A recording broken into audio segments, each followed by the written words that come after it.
really have nothing to worry about.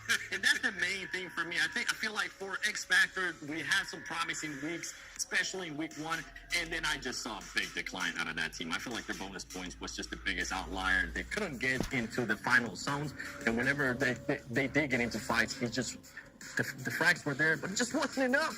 Wasn't enough. Well, let's see if it's enough today, right? The final chance for Group A to get their bonus points. Influence, Rage, X Factor, VIP, and the Vicious. Who's going to be the heaviest hitting team today?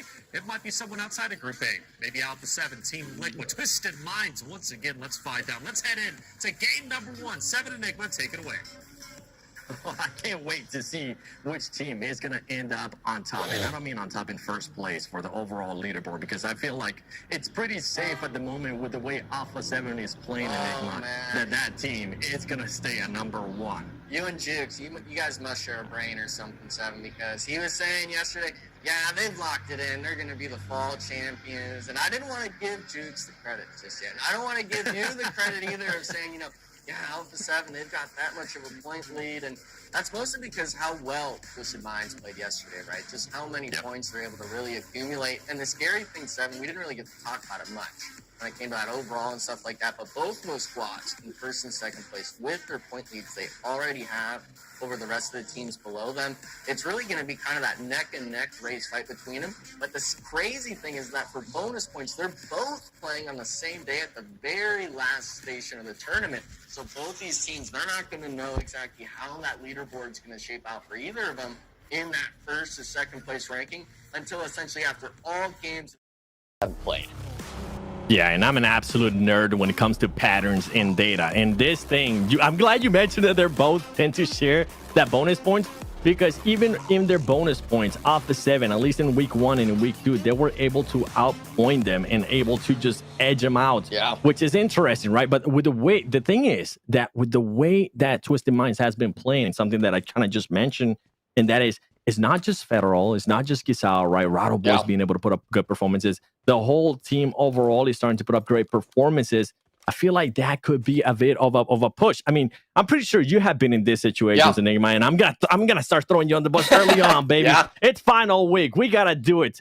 I'm pretty sure you have been in those situations where you just get in a rhythm and everything just starts falling in place. It feels like you just go full on ultra instinct. Yeah, that's where you start talking about that flow state. People really start dialing in. Maybe people aren't talking as much, but you can read your teammates' thoughts almost. It's kind of that weird psychological position these teams get in. And the scary part about it is we've seen Alpha 7 in that state. Team Liquid is obviously in that state for the first 2 weeks of the tournament.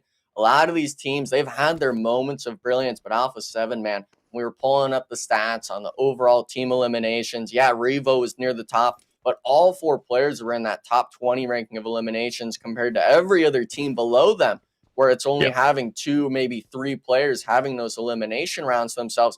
And then the IGL may be falling significantly by 20 or 30 eliminations. So this squad really showing why they're the world champions, why they're here now with such a huge point lead. Because, I mean, that right side, we're talking they're the only team still in 900 points. And today could very well be the day that if they perform like they did yesterday, 7, they could break the 1,000-point mark. Honestly, I wouldn't be surprised if it does end up happening. And I think with this first game that we're going to be having in our hands, I feel like the game is also saying, you know what, let's give them a chance. Let's have them break some history here in the Pmsl. Let's see if they can be the first team to just cross over that 1,000 mark here today, because they're not going to have to really rotate much. They're already within the circle. The circle is going to be towards the north. So it'll be interesting to see what this team can do when they are already in the circle. They're not going to have to play the edge that we're so used to seeing, right? I got to give some props, though. I got to give some props to Team Liquid yesterday. I feel like they had a bit of a bounce back from week number 3 by being able to get those 47 points, being able to finish off in that win. Some of the games that I saw, though, and I got to give them props on, is they are starting to rotate a lot faster out of Military Island when we go into Erangel. I feel like before they would take their sweet time. They were feeling much more confident in being able to get towards the middle of the zone. But a big change that I saw from yesterday is they seem a little bit more proactive on just moving a lot faster. I think within first 3 minutes, or for today, for at least for this match, they didn't get to land in military base because of the way the playing path was working out. But at least for yesterday, within 3 minutes, they were already starting to drive out a military base. And I feel like that is a big change. It's good to see them being able to adjust right now. Yeah, but the scary thing is with those big changes, that first match, they dropped a big old goose egg. Just happened from them running into X Factor and then getting picked apart. And we did see, relatively the first, I guess, all 3 Aaron kills, that first zone was essentially the same, and they switch it up every time, but still keeping true to that. We want to rotate early. We want to get in across the bridge faster and start finding our spots in, because Hotchicks is making note of it a lot, of just this team, when they're on the edge, they struggle to work into the zone compared to Alpha 7. Maybe it's just they like to play stuff maybe too textbook, and other teams are able to recognize that, or they're just not hitting the shots when they need to the most. But this Team Liquid is still definitely a force to be reckoned with when it comes to if they get the zones. But for this, match, like you said, they weren't able to drop Millie. The zone is pulling up towards shooting range. This is that question mark of, are you going to be able to work into this? Can you find yourself into this late game, or will you fall short like yesterday? Yeah, and that's something that I've really been kind of pushing for as well in regards to this team. I want to see them have a good match when they're forced to play edge. I think maybe we got a chance to see one in week 1, which is a bit of a liar, right? Because everybody's kind of still feeling themselves. They're trying to see how some of the teams are going to be react. So, but now after so many games, after we have seen so many scenarios with the same teams, I really want this team to just be challenged in that kind of scenario, especially because it's a team that, I mean, if I'm looking at the leaderboard and if I'm being realistic here, more than likely, unless they end up just absolutely sucking for the next couple of days, they won't end up going to league stage. But you know what? Let's put a pause on that, because Twisted Minds, the team that was able to get the most points yesterday, they are currently being able to start off hot here today, as they're being able to get some eliminations, confirm it against VIP, and the team that I was going to start praising a little bit because it is their bonus points. And maybe they could end up surprising some people with VIP. Yeah, that's not going to end up happening, especially when you have Twisted Minds just hunting you down. Oh, yeah. I mean, I just feel sorry for him, because it seemed like VIP was trying to cross that bridge. Twisted Minds just having their squad together more than yours, and having, Cunha so far away, your squad mates really just ISO'd out in these 1v3 situations, shows why Twisted Minds performed so well yesterday, and they're not having it just as a one-hit wonder on the day. They're starting today off strong, having 3, maybe even getting the last elimination. But now 2 squads that are desperately needing points, neither of their bonus points. 9Z's trying to take the fight to Latin Kings. 9Z's like, okay, it's not our bonus point, but you know what? We kind of want an early fight. We've seen this team being able to do great things in the past. I mean, team full of veterans. Pedrinho trying to get that angles in the Texas is going to be already in the building with them, seeing if he can maybe end up pushing a fight. Ooh. He's going to end up missing that shot, though, and Latin Kings is just going to be able to take full advantage of it and confirm.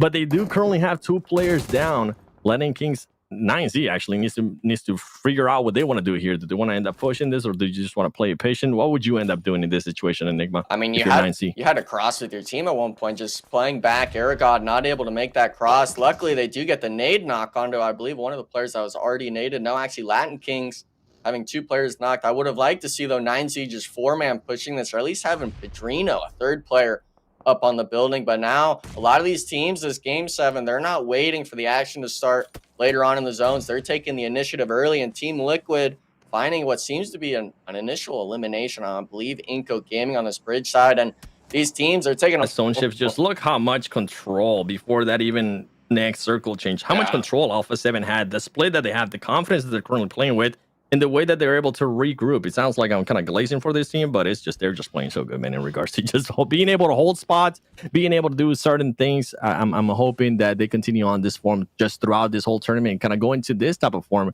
into PMGC League stage. One team that we're talking about that we kind of got a chance to see there towards north was X Factor. They were making a rotation. But right now, Team Liquid, we're wondering what was going to happen with this team. Are they going to be able to find a way inside the circle?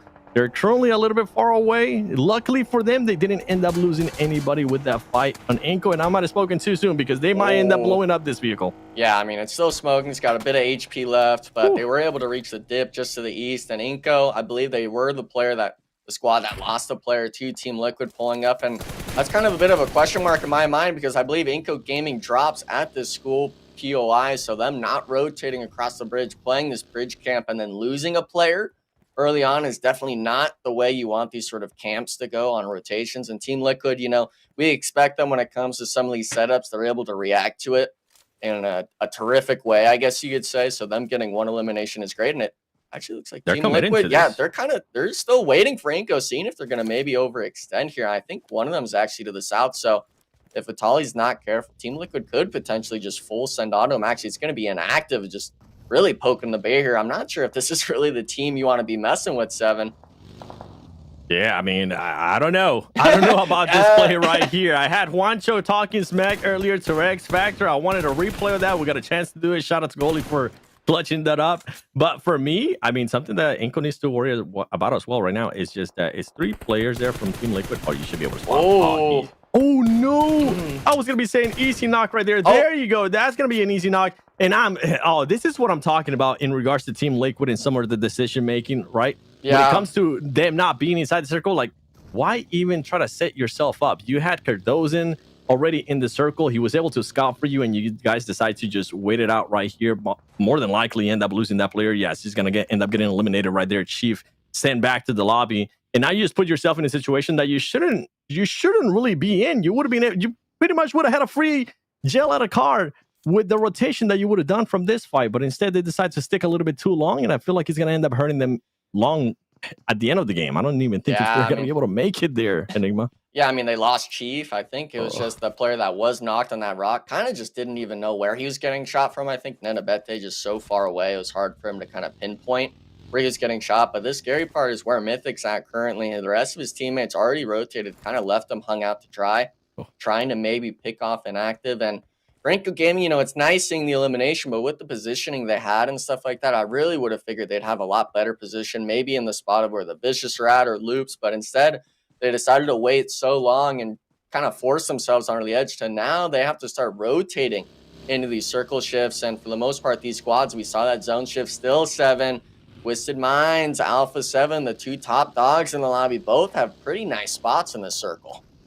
They're going to have really nice spots, and that's going to be scary for a lot of the teams. The Vicious, currently we see them driving around. It is their bonus point. There are a team that's in 9th place that they're trying to close that gap there to the top 7. It's going to have to take just an insane amount of performance here today for that team to just fully take advantage of this bonus points and even try to make themselves a little bit closer. And then for the rest of the week, just continue to be consistent. I feel like that's the major one. Just being able to be consistent, as we see Ayala from Team Liquid ends up getting knocked.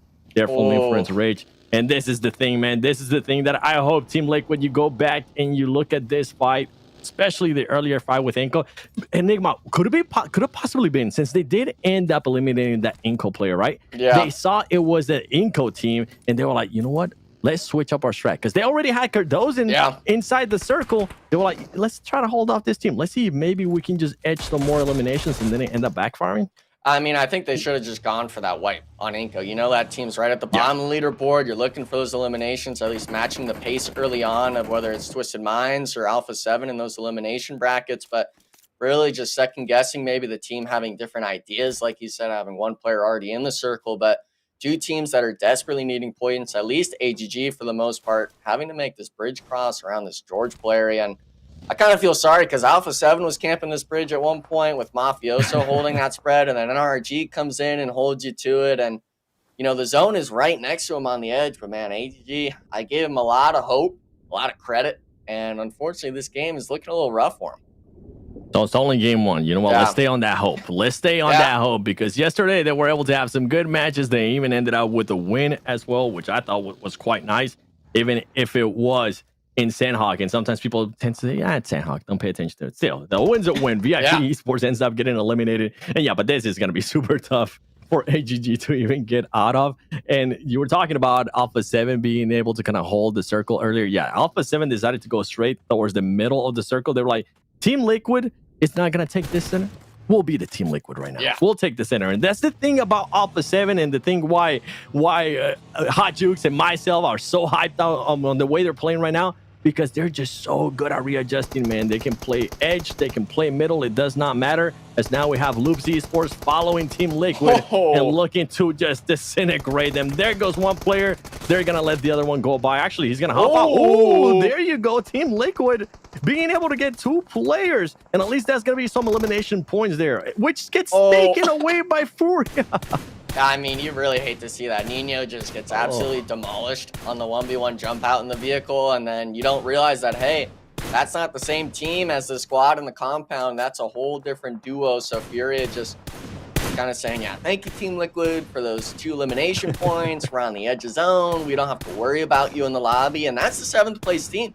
We're seeing that 60-point gap between them and Team Queso, but every point matters. And if you're wanting to close that gap, I think the idea a lot of these teams have, Seven, is at the end of each day, they're looking to at least close gaps by 20 points at a minimum. They're needing to start closing it, maybe even more than that. You talked about those bonus point numbers these teams need. And I was saying, X Factor, you got to get 50 today in bonus points. That means 100-point total game. Some of these other squads maybe have different ideas or numbers in their mind, but man, these engagements these teams are having to take are so do or die, especially with so little left in the game. And Inco Gaming being one of those squads being eliminated here in the South George Trade 7. And yeah, the question mark is going to be, can X Factor really have pop-up performances today on their bonus points to close it? Or is Inco going to get away with that PMGC slot? But Loops now, they're taking the fight with the rest of AGG. Now, I think it was just 2 solos here. Yeah, Vitin winning it out, having 5 eliminations for the squad. And AGG, unfortunately, 7, you wanted me to give them hope, and they're not going to have it this game. Just this game. Just this game. Just this game. Tomorrow is going to be their bonus point. Maybe they're testing out different stuff. Like, okay, this circle kind of caught us off guard. We'll be able to do better in the next one. But you were talking about Inco getting eliminated there. We got a chance to see it too, due to the hands of Team K. So if I'm X Factor, dude, if I know that Inco got eliminated right now, I gotta see how bad you want to be able to qualify to PMC, because top 7, it's just too far for this team. Inconsistency has been there. I need to start seeing some eliminations out of this team. Luckily for this team, if they do end up fighting anybody, it's gonna be NA versus NA and RG at the north. But they have so much room to work with, especially with some of the other teams that we're seeing right now on the screen, just having to fight for some ground with the circle. And I mean, the area that we're just currently working with, Influence Rage, a team that is currently within those bonus points, trying to see if they could maybe eliminate some players from Twisted Minds. Instead, Twisted Minds ends up eliminating some of them. And right now, Fury is going to get drive by, and Fury's going to be able to react quite well to that, as they're going to be able to just get Diego, going to force Little Boy to just hop out of this vehicle, and Fury needs to be careful not to get a little bit too... Okay. There you go, Fury. Great play. This is what I'm talking about. This is the stuff I want to see from Alpha 7. I mean, not from Alpha 7, from X Factor. I want to see them to be a little bit more aggressive, but just not too aggressive, because one of the Fury players does end up getting knocked. And now we have the Vicious Enigma trying to take the fight to Twisted Minds. Yeah, Twisted Minds having one player already knocked, Obscure trying to give that support fire, already having 3 out of 5 eliminations for the squad. Gazal having to be the one focused out with nades, luckily not getting knocked, but the Vicious, they were able to hold this compound early on in that zone 2 or 3 range. Now they're able to start actually moving up the mountain to start pressuring these teams. And unfortunately for them, they're going against that second place squad that's already been feeling themselves in this Aaron Gill match. So if we're the Vicious, obviously we would like seeing that leaderboard change up kind of happen, but this is against one of those teams where it's really do or die. You cannot give the first knock. And with Gazal, I mean, what was it, 19 eliminations yesterday alone on the day. It's not something, but if you take him out first, 7, that's a nice start to it. Obscure and Federal now having to pull up, trying to give the support fire, and the Vicious, they're making their move. Oh, and the Vicious is feeling aggressive, as they're going to be just hunting down Twisted Minds here, and it's going to end up backfiring because Federal had that angle. He's going to end up knocking one of the players there and just going to make the Vicious slow down a little bit more. So that's the thing, right? You can be as aggressive as you want to be, especially after you get a knock. But when you have a team like Twisted Minds, when Twisted Minds was able to do what they were able to do yesterday, and that's just not just one player. It's not Federal, it's not Gisao, it's not Obscure, it's not Rutterboy. Everybody's being able to put up good performances here. They need to be careful, as the Vicious now trying to get a little bit closer. Now, Twisted Minds is the one that's going to get a little bit too aggressive. Federal almost getting to just knock one of those players is going to end up backfiring, though, as the Vicious. Now they have the advantage. Now, this is the time where they need to go aggressive here and just end up wiping Obscure. And Obscure just trying to stay alive a little bit longer, but it's going to be easier said than done, as the Vicious just too powerful right there. Too many numbers, and ends up eliminating Twisted Minds in 10th place with 5 elims. Yeah, but it wasn't just the end of it. Fury, they were that trio on that roadside, that dip, that Influence Rage got wiped by. They actually opted to rotate around and take the fight up the hillside. And I was worried for the Vicious. They were having to worry about the zone, but now they have to worry about another squad coming up, not giving them the reset. We see Augusta getting a thirst on Reyes. I believe a nade knock as well on another player. So the Vicious, they had such a strong fight against Twisted Minds, but everyone's forgetting, hey, there's more than just one other team in the lobby. This is not a 4v4 game, and looks like David is also going to be taken out. I think it's just two players. Oh, man. Furia, though, they have 5 eliminations already, 7. Even though they've lost R2s and early on that pull-up from Influence Rage, they've still got their next spot in zone here. I mean, they definitely have the next spot, especially with not having to really worry about what the Vicious is going to be doing, right? I think the Vicious currently only has just 1 player left. That's going to be a big worry just off your shoulders. Now, okay, that angle is going to be a little bit more secure. They're going to have a lot of more room to work with. And for the Furia, what do you think would be the number for them to hit to at least kind of hope that they stay within that top 7 today? I would say, honestly, realistically, is not their bonus point. I would say I want to see at least a 50-point day for the Furia. Yeah, I think they got to catch up to that 780 mark, just right around Loops' total points. Yeah, Loops will get some points, some eliminations, at least their number will go up. But as long as you make that just a little bit smaller each day, you're trying to secure yourself a safer position for your PMGC qualification, because yeah, there's the 220 on the line. Yeah, you'll get more prize money if you move up in the placements, but the main thing everyone's eyeing is that PMGC qualification, because you want to be the team to represent your region. And now the team that we're having the question mark 7, they held this north side trying to get their qualification of PMGC over Inco, is going to be X Factor. They're still going to be 4 up. They've got 1 elimination on FSS, but they still got to work in here, and it seems like a lot of teams are still 4-man strong. Yeah, and right now for X Factor, I feel like their biggest nemesis so far in this one. And no, it's not going to be NRG. I've been seeing Alpha 7 just knock them over and over again. Now we're going to be looking at Furia there, trying to pick up one of the players, 2 of the players that are currently down. I think it might have been Team Queso with the rotation they've been doing. Team Queso, I mean, they had an absolutely awful day yesterday. I think you were telling me, and I got a chance to see it too. Only 8 points for that team. The inconsistency has been absolutely insane. So maybe due to their inconsistency, could today just be a pop-off day? I mean, hopefully it will be. They already got that elimination on the Juancho earlier on Inco. They're trying to make the move on Furia now, but Milos giving the first initial knock. The rest of the team, they're actually completely spread out on the bridge, so getting a little too over-eager, I think, on their positioning. While that's going on, though, they're turning their sights to X Factor Slam onto the Loop solo. This is going to be the compound on the north side of the road. We'll be having some players getting knocked, but man, Furia, they forgot about Team Queso. Another pick-off elimination onto this team, and both these squads, actually Team Queso's got 6 eliminations under their belt. There's still a 3-man here, so this could be a potential for a lot of these squads, 7, to really start racking up some eliminations in this late game. Yeah, and you were talking about that big split that Team Queso had. I think they might have heard you. I think they definitely were listening to you, because now they're starting to regroup, and guess what? Earlier, it was Alpha 7 versus X Factor. I was talking about how Alpha 7 just kept kicking off players, just knocking them down there for X Factor. Now it's going to be another NA team that they're going to have to worry about, and it's not going to be any other than NRG. NRG was already able to eliminate Mafioso. McGrillen's going to get knocked here. Things are looking up for NRG as they're going to just have the numbers on their advantage. It just comes down to that execution, and this is a team that sometimes you can be up against Alpha 7, but Alpha 7 sometimes can find a way to just clutch it up, especially if you have other teams like IG helping them out. It's never just a 4v4. Alpha 7, they're already sticking the reset onto their player that's knocked. I believe that's McGrill. And NRG, though, they have yet to start any of their notions. And now here we go. The smokes, they start fading. IG's doing a pressure to both squads now. And looks like it's actually just going to be an Alpha 7 solo player up trying to get the reset. NRG's down to a 2-man, make that 3, one of them being 1 HP. And unfortunately, you know, if IG was to play this right, I think they just look for this third party they send out of the compound when these two teams fight 7, because you know both these squads are going to be taking casualties. I think IG just ended up helping Alpha 7 in just such a massive way. They only had 1 player alive. You saw the NRG players just thinking about that push, and as soon as that knock came earlier on, they decided to slow it down, which is their smart play there for NRG. But look how close fate is going to be here within this. Players from Alpha 7, but they need to be careful. They need to be able to hit up those shots. Revo misses some shots right there. He's gonna have to go back. Carrillo's very low right now. Revo's gonna end up getting knocked in. Here we go. They were able to use those smokes perfectly, as NRG is just gonna overtake Alpha 7 and sends them to the lobby. And Alpha 7 actually ends up getting 0 eliminations for the whole match. We're gonna be switching over to another team, NA. Let's go, baby. Maybe it was the flower shirts. Maybe I shouldn't have been wearing them the whole time.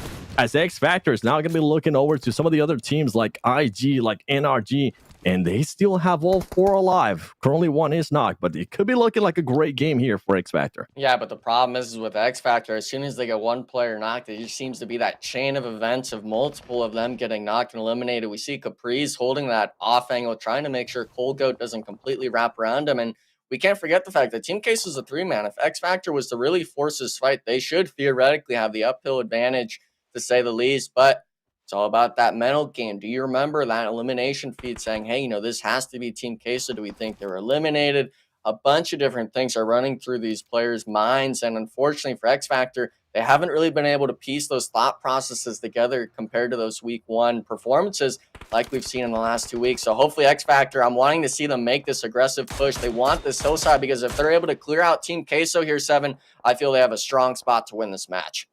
100%. I feel like Team Queso is definitely the biggest threat right now to them possibly getting a win here in this scenario. But right now, the way Team Queso has been able to collect themselves, and on top of that, the scary one right there, you need to take care of that one. You need to take care of Cold Goat because that man is scary. Okay, there you go. Now their chances just went up by a lot more as we're going to be switching over to another fight as NRG just making it a full-on red zone here towards IG, and IG is just returning the favor. They're starting to send out those nades. Spec is going to end up getting knocked. Casper's going to end up getting knocked as well. And there you go. One of the nades finally ends up connecting for NRG.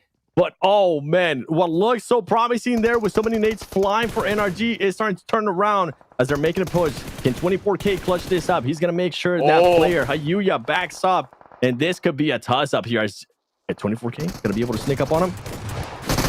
Oh, yes, he had me. I thought he was going to be able to get it. The other teams aren't going to be able to get it. Oh, there you go. IG, a team that I was not expecting to even be here in a top 3 position, especially with this map, especially with everything going on. Being able to just knock off NRG. And if I'm X Factor, I'm feeling good right now. They were able to take care of Team Queso, and they didn't end up losing any players. And on top of that is FS currently popping off with 4 eliminations. Yeah, 7 total on the squad. I would have liked to see them maybe get a little bit aggressive on that intense gaming knock they got, but X Factor choosing to play this sort of late game circle out. It's a 4v4 straight up situation. And I was kind of worried because NRG was getting a few nade knocks, I believe having 2 down on intense game at one point, but that smoke cross was a little bit too much. No vehicles in play, just had to run on foot. But with the zone shift, 7, intense game has to move out from the compound. They have to either storm the hill here or just play in the open in front of X Factor. So in my mind, it's still going to be the question of can X Factor execute this to perfection and get another win under their belt? And then for IG, it's going to be like, can we maybe end up getting some of those lucky shots? Can we end up hitting our shots there on one of the players up top?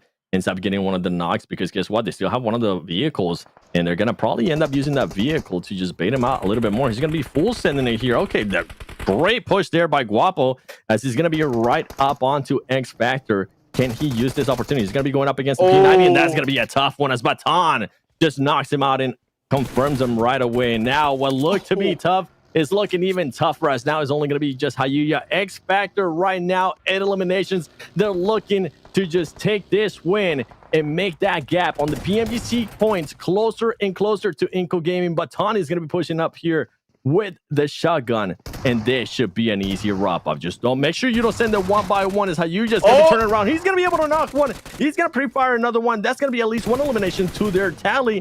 And what is Baton doing? He banned him! Oh, no, you can't do that. That's a double points team. 7 doing that to a squad. We can't be doing that, please. Not today. Not with the pan. The disrespect. Look at the smile there on their face, making that because yeah. He's like, yeah, just get it over with. Get it over with. I mean, Taylor, the pan. Come on, baby. You don't see that every day. No, you don't, but I'm happy we did, and I'm also happy we see NA 7. We didn't get the flower shirt today, but it doesn't matter. North America still makes it happen. You had just enough flour. Just enough flour on that collar, man.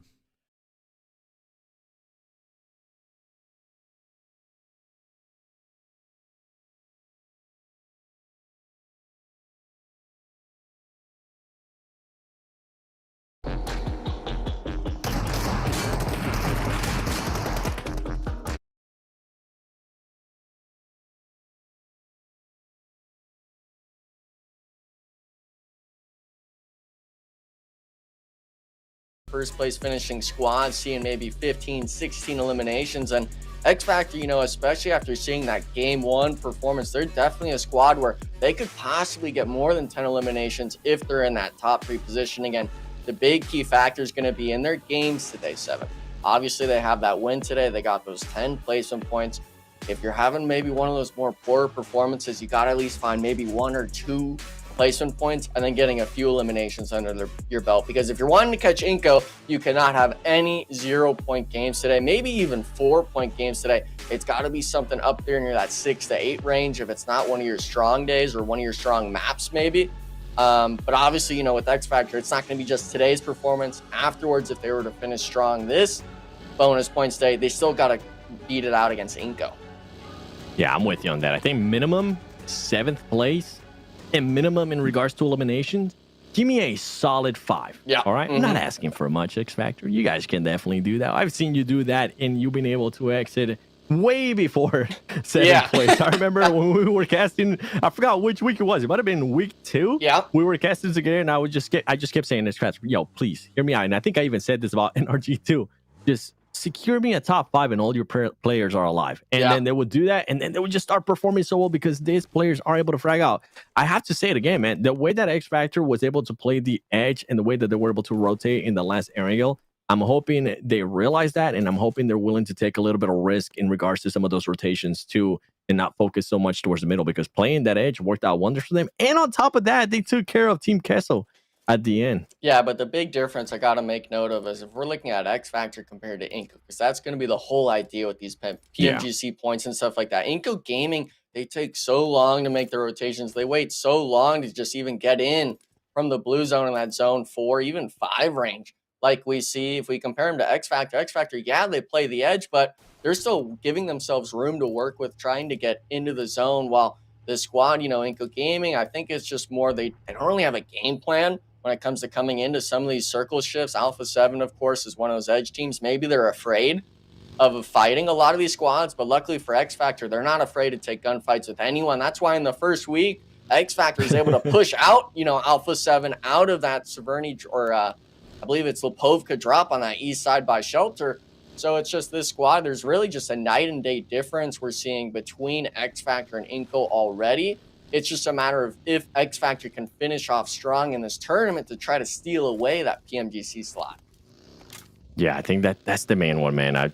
This team has just shown great stuff. I mean, I got to give it to Half-Leg too, because that player has just been an absolute tear for the whole team. We have seen some great stuff out of FS at times, but just not very consistent. Out of Baton as well. Yeah. But Half-Leg, I feel like he has just been so consistent for what I usually like to look in a player, and especially a fragging player. And I'm hoping that it continues on like that. I'm hoping that this team can find their form because of that. Like, and the thing is, I kind of want, and I'm 100% with what Reflections was saying earlier too. Yeah. I kind of want Inco to be a little bit surprised. Yeah. A little bit shocked too, because they have played super chill. I feel like this is not the Inco that I was expecting coming into Pmsl Americas. Yeah, I'm a little bit of a letdown of the way that they've been performing, and I kind of want X Factor to just challenge them. Yeah, I think it's kind of just making Inco realize, oh my goodness, like we actually could just throw this. And that whole idea of, you know, having such a huge lead, having this carefree attitude, I hate seeing that as a previous competitive player. I don't like that idea of a team coming in here. We're talking 120 games of practice if you were wanting to look at it that way, instead of looking for that top placement. 120 games of practice against some of the best teams in the world. And you're having this carefree attitude. You're saying, oh, we don't really care because we're just going to make it to PMGC. We're wanting you to perform well at PMGC. We're talking, we are one of the dominant regions. Obviously, Brazil is the main forefront of that, but we go against Brazil in these PMSL Americas tournaments. We're the team that's going against them, trying to have that iron sharpen iron statement I like saying over and over, because we're needing to improve. And NA, unfortunately, for having this carefree attitude, if we're really falling short, and obviously they have 2 Brazilian players from the old roster that came over. They paired up with Juancho and Inactive from the previous Titan Gaming squad. Those players, they've made a name for himself in NA, but the problem is you don't want to be just NA7. You don't want to be just Americas. You want to make it to that PMGC stage and have everyone in the world looking at you. Oh, that's for sure, 100%. I think after that first game, too, something that we kind of need to just notate for the viewers, that gap for the PMGC points has come down to 88 points. Oof. And the thing for X Factor, I mean, if I was to add up all the bonus points, and we got a chance to see that during the leaderboards too, X Factor has been able to get way more bonus points than Inco Gaming. So if for some reason they do the unlikely thing that we were kind of talking about, seeing like 100 point, that would be a massive push for this team, because they could make it just not even going into tomorrow. They could just close up that gap in a big way. And whenever Inco does have their bonus points, I mean, if history repeats itself and they show us what they've been showing us just throughout the past 3 weeks on their bonus points, they're not going to end up scoring any more than 30 points, which is going to leave it very close for Sunday. And boy, then it'll be a nail biter. And then I'll make sure I definitely don't wear any flower shirts, because I don't want to jinx anybody. Yeah, and that whole thing where we were discussing, the leaderboard, like point spreads, we're talking, 30, 40 between maybe that 6th, 7th spot. We're talking that 100-point gap between maybe, 14th and 15th place. Inco Gaming, X Factor, yeah, they've got big point spreads when it comes to making it towards that top 7 ranking. But this final week is you're really going to start determining, okay, what leaderboard am I wanting to look at? Am I wanting to look at those PMGC points leaderboard, or am I wanting to look at this overall leaderboard in Americas? And obviously, Alpha 7, Twisted Minds, they're focused on this tournament. They're focused on just these points and stuff like that. We see them coming in every game, showing the best of the best, why they're at the 1st and 2nd place on the leaderboard. But for X Factor 4, especially Inco Gaming, they've had a lot more lackluster performances in those week 2 and 3 days. Obviously, like you said, X Factor has been performing a lot better on those bonus points, but you still got to be able to finish the tournament strong. And I really just hope, it's kind of that screw you kind of idea with X Factor of they come in strong, they get maybe that 100-point day today, because they've already gotten 40. They've already reached almost halfway after one game. If they're able to come in and really start saying, Inco, you're not going to get this for free. And I know none of the viewers want Inco Gaming to get this for free. We want to see them have their run for their money in this performance. Let's make it an actual tournament for NA and see who's going to be the best representative for our region. And I'm all for it. And with that new circle that we have, let's see what kind of rotation this team's going to end up doing, because boy, it is going to be a tough one.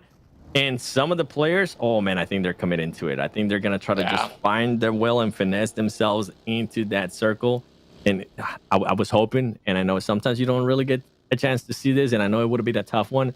I was hoping they would just go unorthodox. They would just either sweep towards the north and go to Hacienda del Patron, do something crazy. But hey, we got a chance to see some great stuff too. We got a chance to see them recognizing too whenever they were a little bit too split and regrouping.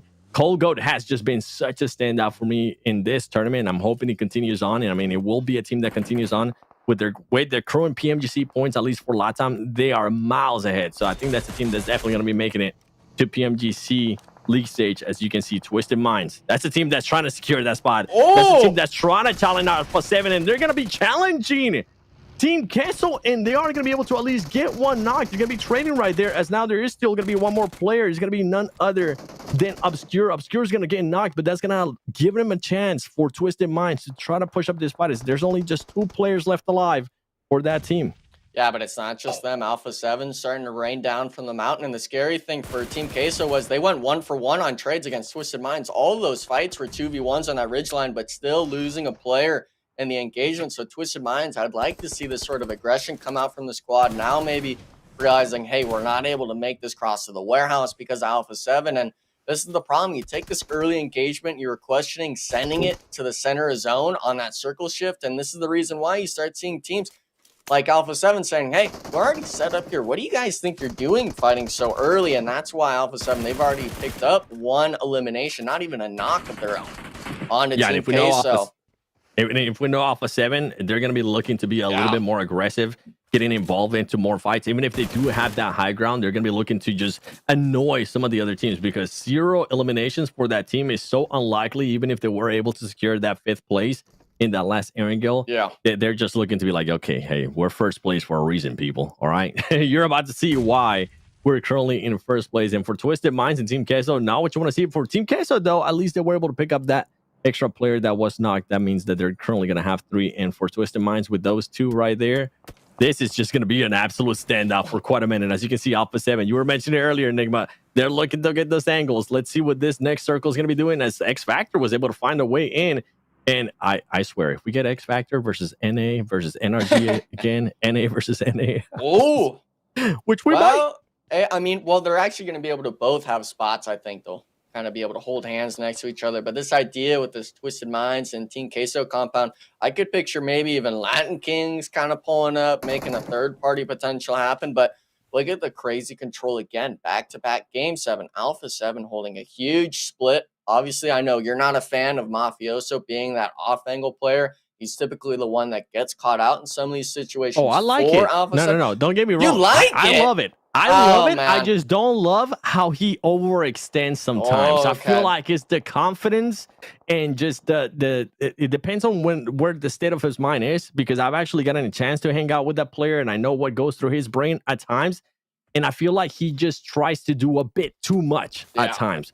But whenever he's able to actually just hold an angle, not overextend, not do things that it's not really necessary in a certain situation, it works out wonders for him. And I think that's just something he needs to work on. But yeah, I like the role that he's able to play for that team. Maybe it's that first place curse. I don't know. We talked about that second place curse. You know, he gets the taste of that first place finish. He's like, yeah, man, I've got this. I've got this. And then he pulls up and gets, you know, put down by an M4 or something. I think everybody goes through it, right? Everybody just goes through, like, you know what? You get that. You got that ego. You're like, I want to see if maybe I can do a little bit more for my team. Let me see if I can get this angle, and then all of a sudden you end up getting a headshot and knocked. It's like when we're playing and, you know, we've got music playing in the background and it's about to hit that beat drop and you're like, yeah, I'm going to like sync this up, and then you just get absolutely destroyed. But now we were wondering what was going to kind of happen in this sort of compound 7. It looks like Team Queso is finally taking the initiative, trying to clear out the duo of Twisted Minds. And actually looks like Alpha 7, they gave up their split on the hillside. So this is still looking like a free fight for Team Queso. Milo's trying to be the spearhead for it. Rataboy holding the smoke angle. I believe an S12K in hand, and he gets the one freebie instantly. Going for the thirst. Colgo not able to find it. This Minds runs upstairs, goes out, trying to get the support, and they go through the middle, getting another. The 3v2s falling apart. Colgo, the star player 7, having to find his stride here for the team, but it's Gazao, it's Rataboy, the top 2 performers of this squad against you. Can you take the fights to him? And this is the trouble. This is the angles with the shotgun 7. You've got to find your mark on both of them, but if you take too long, a third party's going to happen. Inco Gaming's coming in for the party. Well, looked to be like possibly an easy push there for Team Queso. Turned out to be not the case, as they were just sending one player. Inco Gaming is going to actually end up eliminating Team Queso. Colgo there gets eliminated by a grenade, and now it's going to be Twisted Minds. They've been able to defend this really well against Team Queso. Are they going to be able to do it again? I love the use of those Molotovs. Is going to stop them down. Is going to allow them to just reload those shotguns that they're currently using to defend this compound. And Alpha 7 was actually trying to get into the action once again, as they were able to take on some shots. You can see the split that right now Inco Gaming has. Vitaly's just not going to be able to get to his team in time. And here we go. Can Inco Gaming, can they connect with any of this ones? They're not going to realize that the player was right there. And they do it again. Twisted Minds decides to hold that corner that nobody expects them to hold. And they get the knock. And now what looked like to be an easy push there by Inco is looking a lot tougher.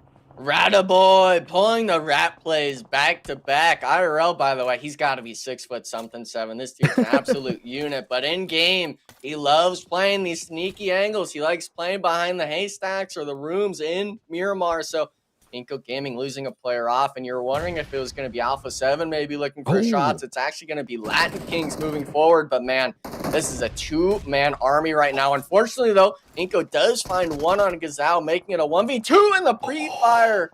Unfortunate timing. I thought that was going to go Twisted Minds' way, but Inco Gaming only losing one player, picking up 3 eliminations. That is PUBG Mobile timing, if I have ever seen any PUBG Mobile timing. I don't know what that was. Boy, I know that the player from Twisted Minds is just going to be scratching his head saying, oh, man, I can't believe he actually hit that pre-fire. But overall, great push there by Inco. I'm actually surprised that they didn't end up waiting for the other 2 players to push up. I thought it was going to be very unlikely for them to even get close to them. Alpha 7 just kind of allowed them to get there as well. But Inco currently surviving. Remember, we have that battle. We talked about it a lot earlier in regards to Inco versus X Factor for those PMGC points. And now we're going to have another battle that at one point it was first place versus second place. That's not the case anymore. It's currently first place versus third place between Alpha 7 and Team Liquid. And this is a fight that I can't wait to see, as Carrillo is going to start started off, being able to get that off angle, being able to just knock Mythic and eliminate him right away. And now Alpha 7, not only do they have the high ground advantage, they have the numbers in regards to players alive.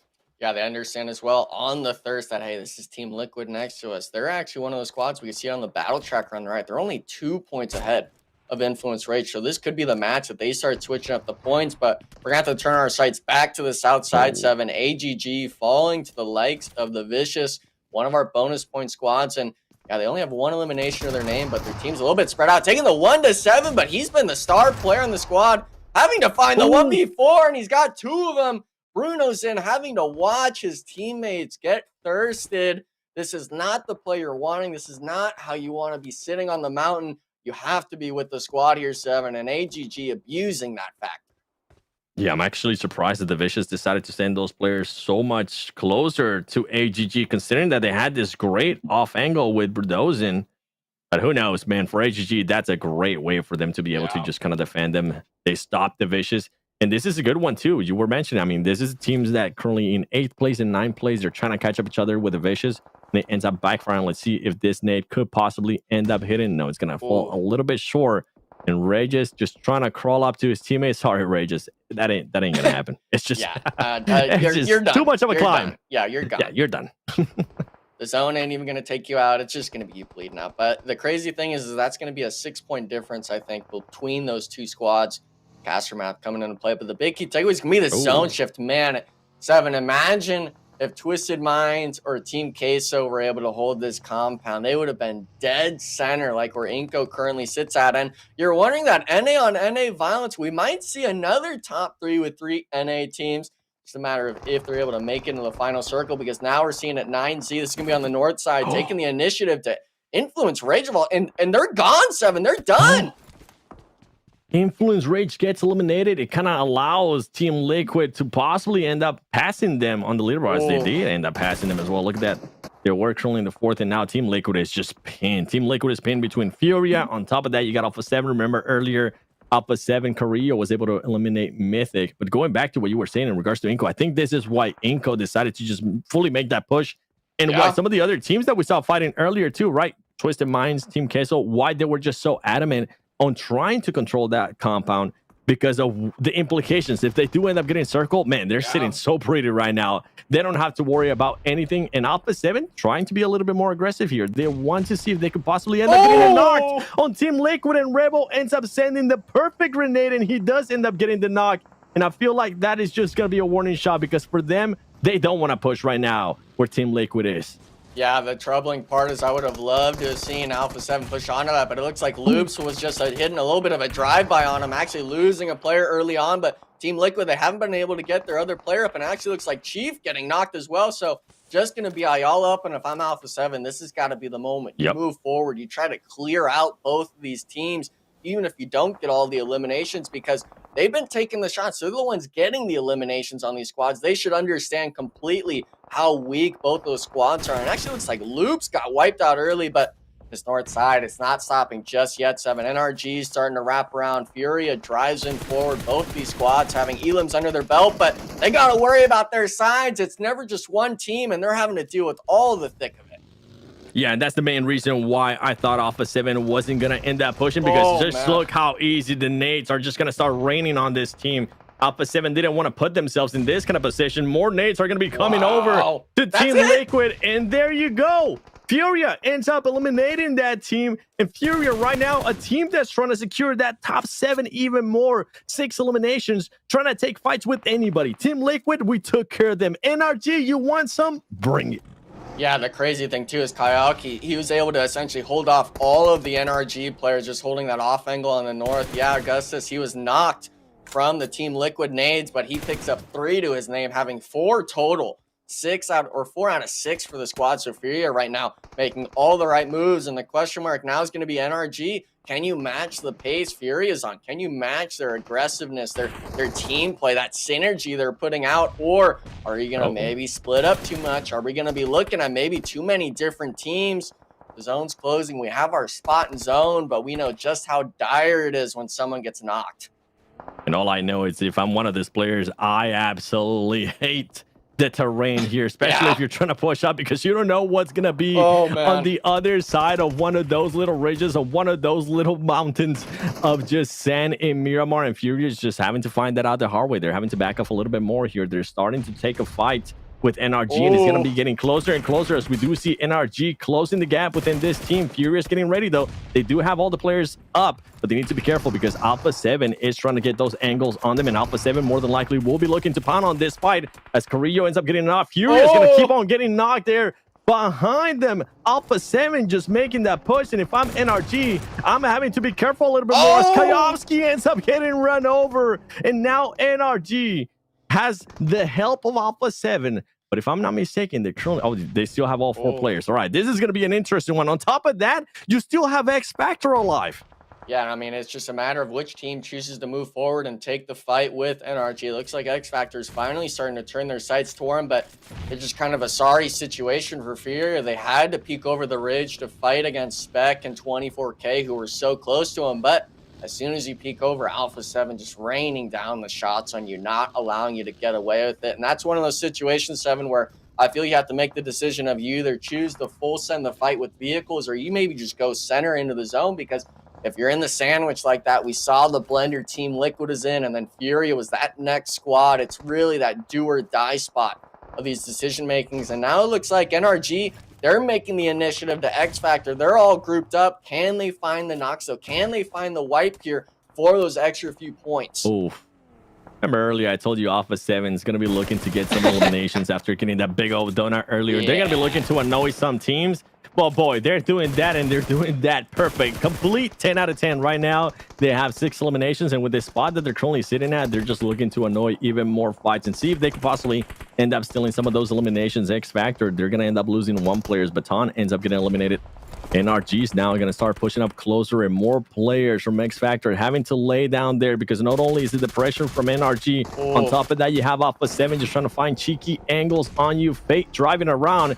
He might end up pulling up here on the X Factor players. He gets caught, though, and he's going to end up getting knocked. It's going to come down to all the other players from NRG to see if they could possibly end up picking up their teammate, and on top of that, eliminating X Factor, and Alpha 7's just helping them out in a big way. Yeah, I think that was a huge misplay from Fate, but McGrone just giving a bone to NRG. Now they're able to fully save the squad, making it a 1v4 situation. Actually, looks like one of the players on NRG is knocked, but should be the do or die straights. No eliminations for X Factor after such a huge win. Spec, maybe he's able to find him through the bush. Might get knocked with the nade. Not going to be the case. And the real kind of component, I think, with that fight, 7, was Fate took an immediate off angle with this vehicle. He likes being the solo player, able to do his own thing, picking up 2 knocks for his squad to be able to open it up. Now, he's one of those players where he likes to drive a little bit too much, giving the knock. But luckily for NRG, Alpha 7 decided not to push him.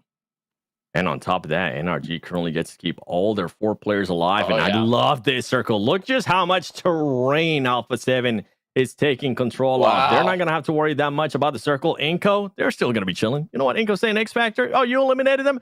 Thank you very much. Let's see if we can maybe start creating an even bigger gap and regain some of those points that we lost in that first match. On top of that, you have so many teams towards the southeast. Man, that's going to be a tough push. You have IG, you have 1 player from the Vicious, 2 players from AGG, and on top of that, 1 last player standing from Latin Kings. Yeah, a lot of teams taking the casualties. I like seeing, the Vicious making it into these top 8s. Every placement's going to be doubled with it being their bonus points. But AGG, man, they're a duo. They could make it into the compound potentially. They got to worry about intense game. But the real focus is going to be how NRG chooses to play this. They got to inch closer to Alpha 7. But if you're getting an opening knock on McGrone, you're able to take the fight close up. And Revo, this is the player where you want him in this position. You want him to take this 1v1 against Spec, possibly. But NRG come through it, that he slams the vehicle in, and Revo gets 1. Another player knocked at NRG, and he finds him through the smoke.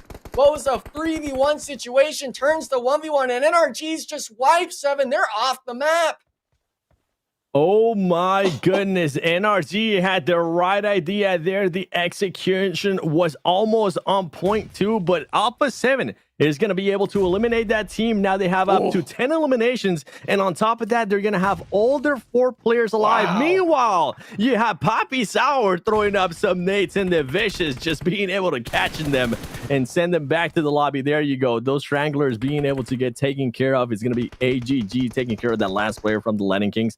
And Inco Gaming, I mean, I feel like at this point is when you start getting a little bit hurt by losing that player earlier on to Twisted Minds. Yeah, but the big thing is Intense Game. We're talking our 15th place team, back-to-back games where they're looking like they're in a good spot to potentially be in that top 3 placement. Last game, they finished second like we saw. Unfortunately, I don't believe he was able to get that elimination on X Factor, but this game around, they're 3 strong, holding that east side. It's just a matter of if Intense Game can apply enough pressure to kind of give themselves breathing room towards Alpha 7, but this is stage 7-7. The next one's going to be stage 8, and then after that, we're going to nothingness. So these squads are going to have to really start working with nothing here, and zone shift comes through. Inco Gaming, they'll have to hold out AGG, and Alpha 7 is going to be able to completely fan out on this north side. This is looking great for them. It is going to be looking great for him, but it is also going to be looking scary too, because you just have so many players still left alive there from IG towards the east. On top of that, Inco, I mean, I know Inco has to worry about AGG behind them too, but they could end up finding some good angles on Alpha 7. If he even provides it, I'll have to actually wait and see the terrain that they're currently working with. But this is the big thing for Alpha 7 here too. I wouldn't be surprised if at one point they see that fight ensue between AGG and Inco Gaming, and as soon as it starts happening, they hop on those buggies and just absolutely send it. That's a team that they're willing to take those type of risks, as they currently have Mafioso trying to get those off angles, trying to be that anchor for the squad, but he needs to be careful. Remember what I told you earlier, Enigma? He just needs to make sure he doesn't do too much. It's actually going to be McGrillen. It's not going to be Mafioso. Yeah, and unfortunately for the likes of AGG, they're pushing out. I believe Melgar has 0 smoke, so he's going to have to make this dire cross in front of Alpha 7. They're 7, though. He was able to make it across. Can he find the nades on Inco, finding a bit of damage, I think, onto Juancho, but nothing for not just yet. AGG, they were able to make this cross just yet. This is kind of that timing game. You're waiting for the zone to close a bit more, force people out on that background play, like Intense Game, like Alpha 7 to maybe fight, but you're able to find just 1 nade here, 7. All it takes is 1 for you to open up this fight, this building. I believe it's had at least 10 or 15 casualties, but Vitali going for the nade on the feet, gets him half HP. 7 now, forced to take this fight. Melgar trying to give the support, and Inco Gaming, got to be careful. The pre-fires, we saw it with Twisted Minds. They give it to you, but inactive finds Melgar. 1v3 spot. Can 7 come in clutch? The molly at his feet. Not going to spread just yet to him, but 5 elims. You're looking for a little bit more here. You're wanting to close that gap ever so slightly more. And if I'm Inco Gaming, you got to push this. You got to group up, and that's exactly what they're doing. Juancho Vitali spearheading it, not giving it to him just yet in the 1v1. And with the zone closing, this is going into nothingness. You're going to have to start moving down the building here, 7. You're needing to clear this player out. And that's exactly what 7 knows that it's going to end up happening, as you see Alpha 7 also taking fights. And here we go. 7 is going to end up getting caught there by Inco Gaming. Now we're going to be switching it over to Alpha 7 and IG. This fight has been going on. IG earlier on was able to knock one of those players. It's going to force them to get out. What a beautiful Molotov that was thrown there by Alpha 7. And earlier on, something that we didn't get a chance to see too because of that fight going on between Inco and AGG, but I was able to mention it, is that Alpha 7 used whatever distraction Inco Gaming had to just close the gap even more, to allow themselves to be within the center of that circle. And you can see right now the aggression from Rebel, as he doesn't want to wait for the zone to push him out. He's going to take it into his own hands, but a little bit too aggressive there, as Vitali is able to stop him and tell him to sit down. Now, it look like to be a lot of numbers. They still have the numbers advantage too. McGrillen's going to be able to spot the player, and McGrillen's going to end up getting knocked there by Vitali. It's not looking good here for Alpha 7. Vitali trying to clutch it up for this team. He's going to be able to find one more player. There you go. Alpha 7 being able to clutch up that win in the first Miramar. Exactly what they were able to do yesterday in the first Miramar as well. but that one was a lot sketchier there with the aggression that they were showing at the end, Enigma. Yeah, I mean, you're looking for all those elimination points, right? Get that lead over Twisted Minds. But man, I mean, Vitaly, you got to give him credit. He got 2, almost 3 of those players on Alpha 7 at the end. But ultimately, the dominant squad, that first place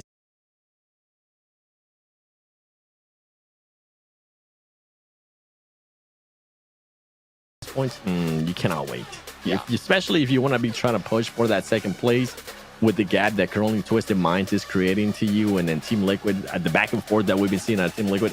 This team, at the end of the day, they definitely have to end up being above Team Liquid, because we know Team Liquid, regardless of what day they have, unless they they end up having a week 3 bonus day, which was just 17 points, they're more than likely going to be looking to push at least 60 bonus points for Team Liquid. But we'll have to wait and see, because this team been a bit of a hit and miss. I still stick to it, Enigma. I want to see that team win a game, or at least put up a good performance when they are challenged by this circle. And the thing with this circle is that, you know what, they'll probably end up rotating a little bit faster to try to get towards the middle, which is the place that they love. Yeah, but the scary thing is Influence Rage is looking at their performance on the day saying, hey, you know, we're not feeling too hot about this. They might rotate just at the same time as Team Liquid across the bridge. So both those squads will have to keep our eye on. But a team that has just been farming eliminations early on, it seems Twisted Minds picking off a solo of 9Z.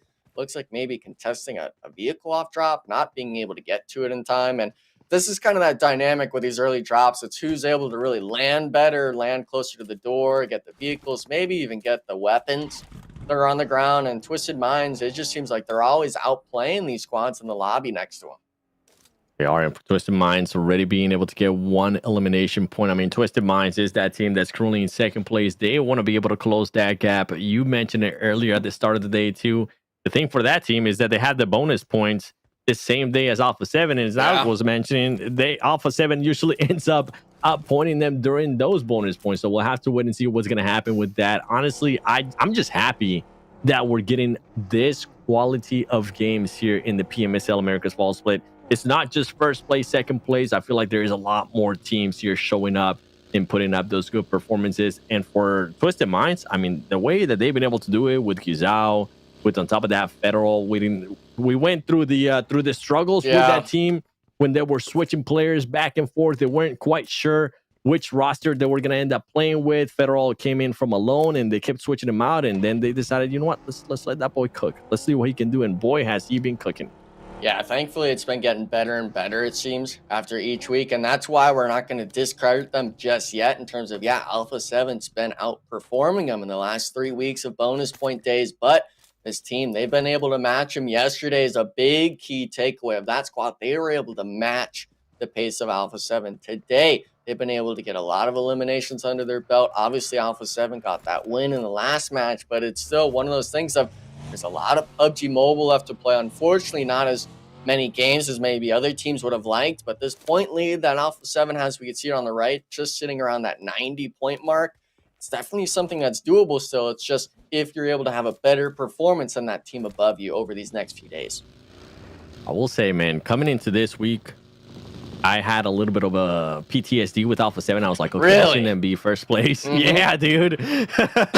I seen them be first place. I know they won PNWC, but it's one of those things where you just need to see it multiple times, not just one time. And now I'm starting to be a little bit more calm because of the way they're playing. I'm like, okay, the way they're playing, I don't see that stopping anytime soon. And they're actually continuing to improve in regards to end games on how they're finishing off games. And they also got a chicken dinner today. I don't see this team conceding that first place, but I was a little bit scared coming into this week. Well, we saw it last split. You know, there was Alpha 7 and Team Liquid, and I think it was either you or I or Jukes and I discussing the idea of if you're the one chasing, it's a lot better than you trying to hold on to that position. Because as soon as, if you're this first place team like Alpha 7, let's say we're going into that final day of bonus points, maybe a 50-point difference or so, theoretically, of course, here, guys.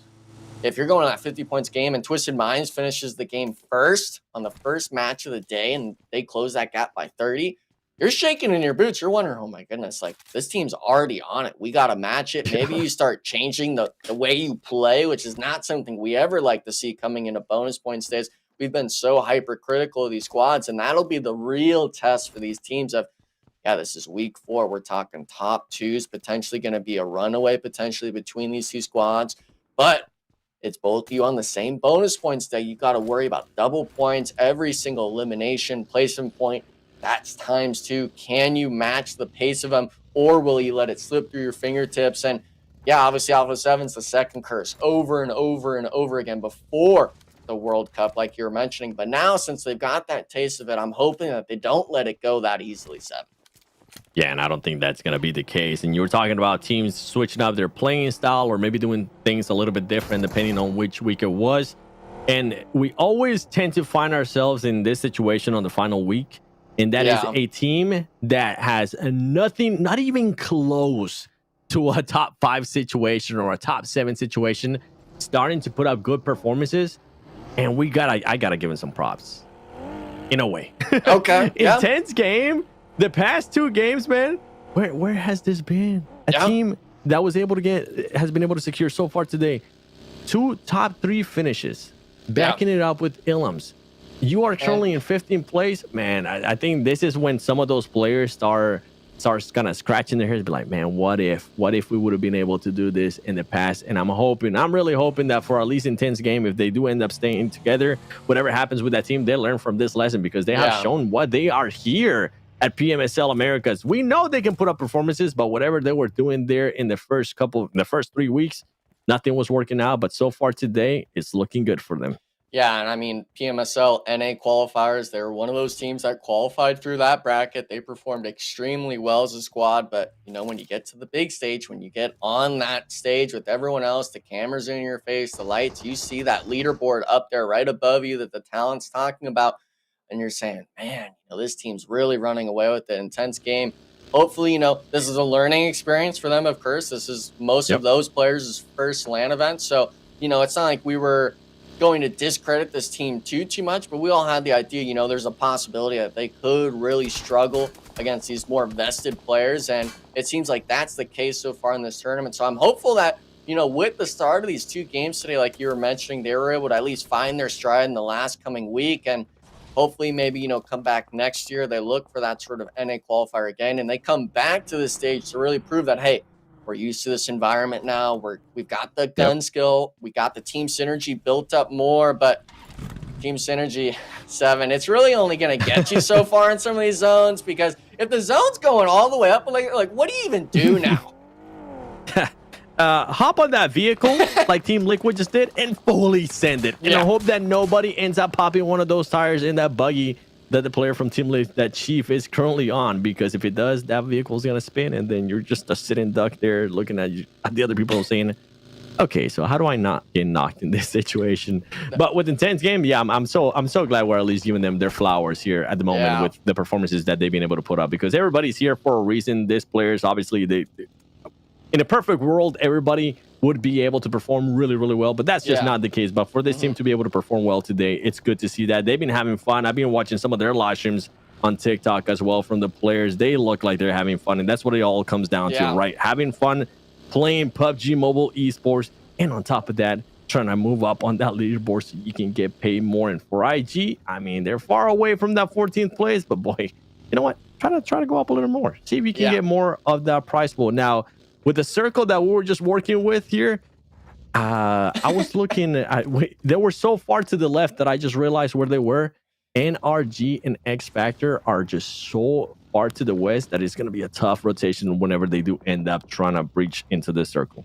Yeah, 3 games in a row, they kind of fight each other, and I really do feel bad for NRG. It seems like any of these Erangel playing paths where they land on either Primorsk or, you know, the other side of the map towards Stalber, it always goes to the other side. And this hardship, they decided to land in Primorsk off drop. And of course, the zone goes all the way to Stalber. And they're like, man, of course, we just don't get first pickings of, you know, zone spots. We don't get to hold a spread. We got to start clearing stuff now. And you're noting it on the map and stuff like that. X Factor's rotating behind them. Furia is already ahead of them. And with Latin Kings positioned on the north, there's 4 or 5 squads already kind of taking that side where you're going to be rotating in from. This is kind of that question mark. How are you going to be able to recognize if squads are already taking positions? Are you able to really move in and secure yourself a spot? Because you're making note of it, 7. All of these teams were sending it in. We have no idea what spots these teams are choosing to play. Obviously, we see VIP holding a bit of a split here, and this is the struggle. If you're not able to pinpoint how these setups are placed, you could be walking into a whole ambush. Yeah, you're going to be going in blind. We have seen teams doing that before, and in the matter of seconds, milliseconds, they just end up getting wiped. I close my eyes, I open them, they're like, wait, what happened there? Okay, let me rewind that real quick, because it can't happen. It is how fast it can happen too. Here we go. We got the circle. You know what? NRG was actually able to push up. They decided to extend a little bit more there towards the north, and they actually had a lot of room to work with. I thought maybe TK was going to play a little bit more of the edge, but guess what? TK, great rotation in regards to what you guys were able to do. Team Pmsl going to be looking good. Alpha 7 as well. And now X Factor is the one that's going to be having a tough one, as they might end up fighting that team that they're currently hunting down on the PMGC leaderboard. None other than Inco Gaming. Furia currently towards the top. I mean, so many teams now having to rotate, and I will be lying if I said this is actually one of my favorite circles, I guess, in Ariel, Yeah. just because of the mayhem that it can create sometimes. My favorite one is when we get the bridge ones. Oh, yeah. Well, anything with water is always a sight to see, Yes. because you see people really start hunkering down with vehicles. We're seeing the full sends come into play, and you're making note of Inco Gaming and stuff like that. They were holding a spread on the bridge. They actually sent it all the way to the 1 stories just outside of Yasnaya. So X Factor not able to sniff them out just yet. These teams, though, a lot of squads. We can see it on the overhead view here. Shout out to the observers, getting 5 or 6 teams already in Yasnaya. Twisted Minds losing Gazao, of all players, having a second player knocked. Intense game. They were already occupying the 7. They're scrambling like cockroaches looking for these players. And I mean, they're feeling it, 7. This is their day. It's IG, man. Every single time a team that's towards the bottom on the final week, they're like, you know what, we're gonna make your guys' life a little bit more. We're not a pushover team. We're here for a reason, and that's exactly what they're currently doing. They're intense game, eliminated 2 players there from Twisted Minds. And remember, Twisted Minds, we've been talking about, this is the only team that I feel like, with the way that they've been performing, that can actually possibly catch up. Alpha 7. There you go. Luckily for IG, 7 from AGG being able to knock one of the players then from Intense game. And everybody needs to watch out, because this fight, especially in just Naya, so many angles that you need to worry about. I think IG is going to be able to pick up this player, and they're still going to have to worry whether it's from Twisted Minds, whatever team it might be. I think we might end up getting some crazy fights soon. But for right now, I mean, towards the north, everybody's chilling. It's just a lot of the squads here trying to figure out, okay, who's going to push, and do we have any opportunities to possibly third party? I mean, the third parties, it's never going to be just 3 teams fighting 7, by the way. I'm looking at it. We're seeing Alpha 7. 4 parties? Twisted Mind. No, it's got to be, I think, 5 or 6 now. We've got Alpha 7. We've got Twisted Minds, Intense Game, Team Liquid, All Glory Gaming, Team Queso just to the south off screen. The Vicious as well, calling this place home. I believe 9Z sent it just to the east as well. So we're talking 5, 6 teams out of 15 all occupying the city here. And we're only talking stage 3. This could very well, 7, hard shift towards the lake, very well hard shift to the field to the south, or even the mountain towards Fury on the north. We can see this overhead view, and I mean, it is just a complete cluster. But one team I like seeing, those 7 right now, it's going to be the likes of NRG. They made that rotation earlier, and it's all for naught. It's all for naught. We're getting a city finish. Which team? NRG? NRG, Psych! That circle's not going to go anywhere near you. We're going to make it even more difficult for X Factor. Things are going to end up working out, as they're going to be able to just already be within the circle, and they are going to be very close, not only just to Inco Gaming, but also to Team Queso. And we wanted to see 2 teams fighting in just 9. Oh, there you go. Big Milo actually being able to find Capri, as Capri ends up getting eliminated, and it's going to make it a little bit harder for his team, as they end up having just 3. You were talking about 4 teams, 5 teams. It's going to end up being all the teams here in just Naya. Yeah, I mean, X Factor, I really thought they'd be able to keep all 4 players up on that rotation. Team Queso, Soul, I believe it was Poppy, Potro, moved back immediately, not wanting to get caught out in that apartment building. But unfortunately, X Factor, they do lose 1 player. But this positioning, they're on the edge of Yasnaya. They're not very deep inside of the city, so they are able to start making moves if they need to. But a lot of these teams, it's either you take the city 7 or you work towards that field to the south. But I mean, if you're giving knocks over to Team K, so they already have gotten one of you. If they are set up, they're going to look for the push. And actually looks like they're doing just that. Poppy Potro taking no time wasted here, 7, to get the initiative going.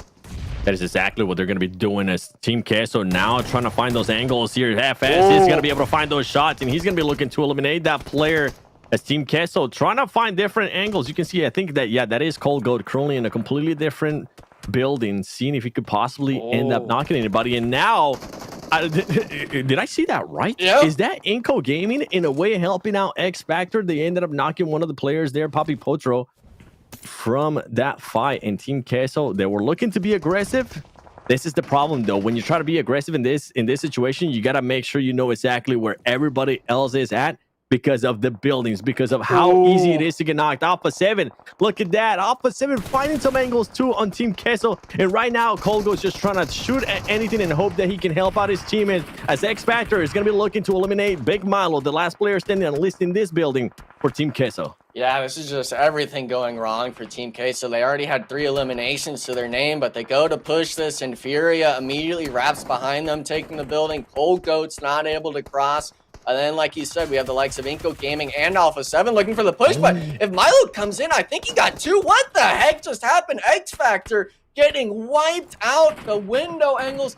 I have no idea how they just got eliminated, 7.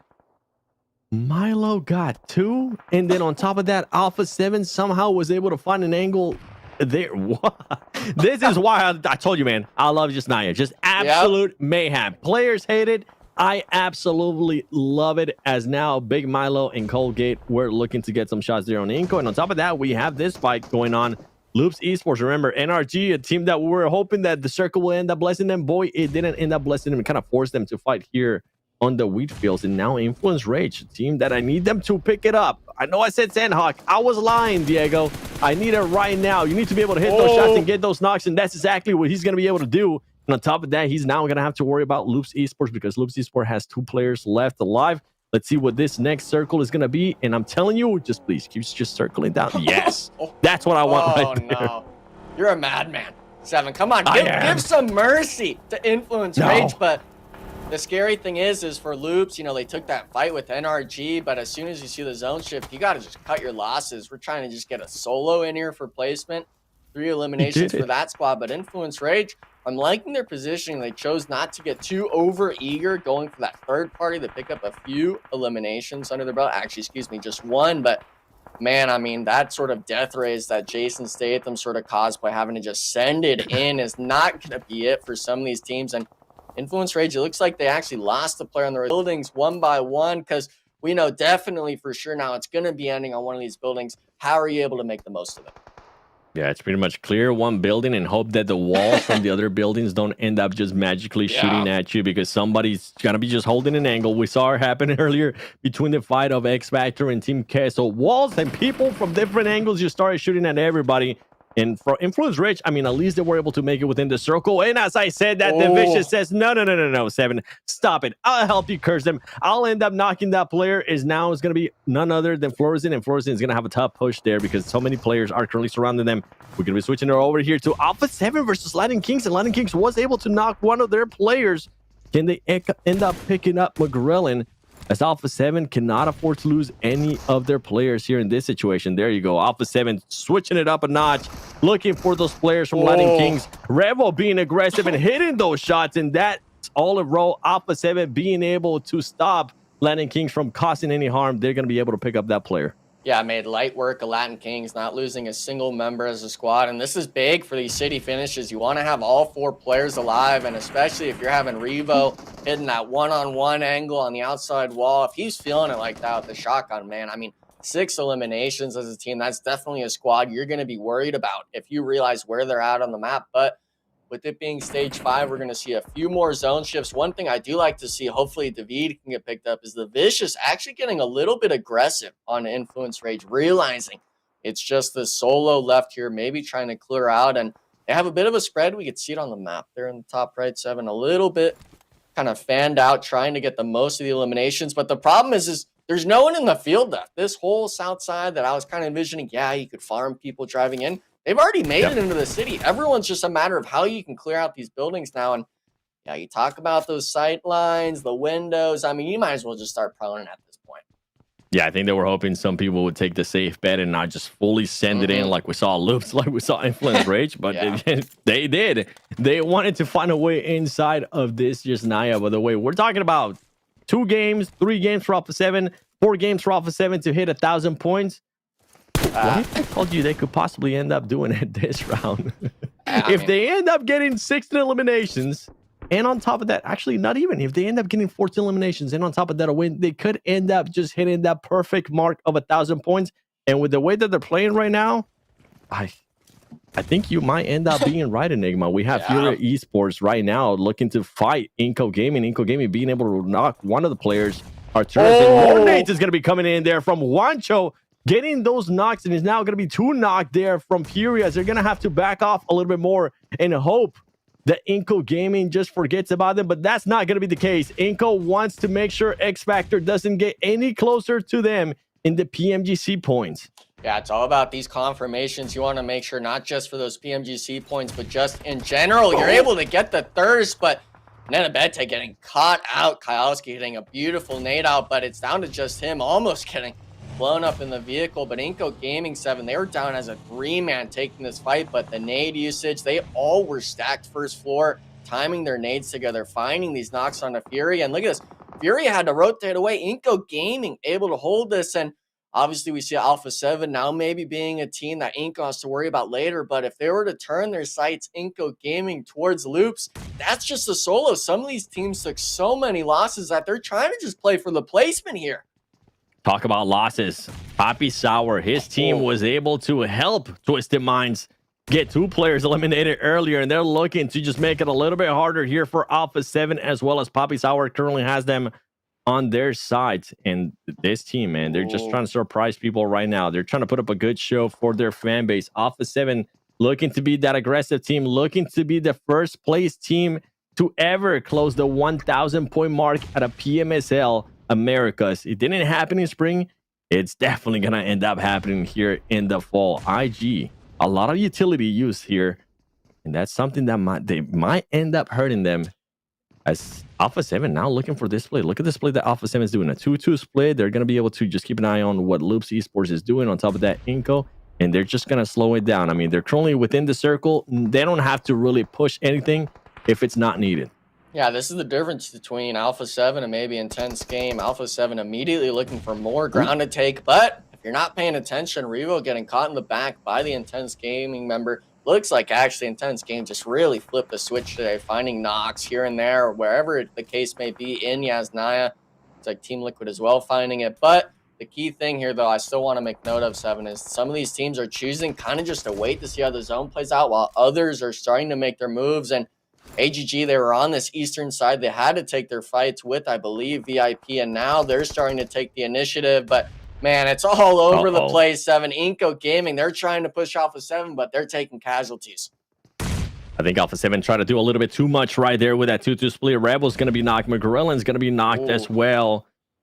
And Rebel is going to end up getting eliminated. We saw Team Liquid being eliminated earlier on, too. There goes the last player standing from Loops. It's going to be none other than Carrillo and Mafioso left standing here for Alpha 7.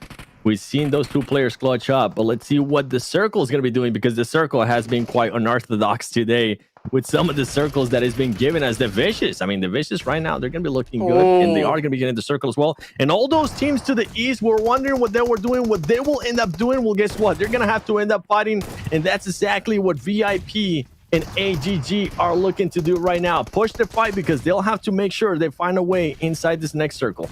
I think it's all about this first knock. Can you catch someone out? Myth getting the initial on the player in the back, 7, the star player on AGG, but the third party, the Vicious, helping out AGG. 3v3 situation now, having to worry about the off angles, and we're just hearing S12s go off in every angle. The pre-fires, and VIP, what looks like it was 1-1, make it 3-0.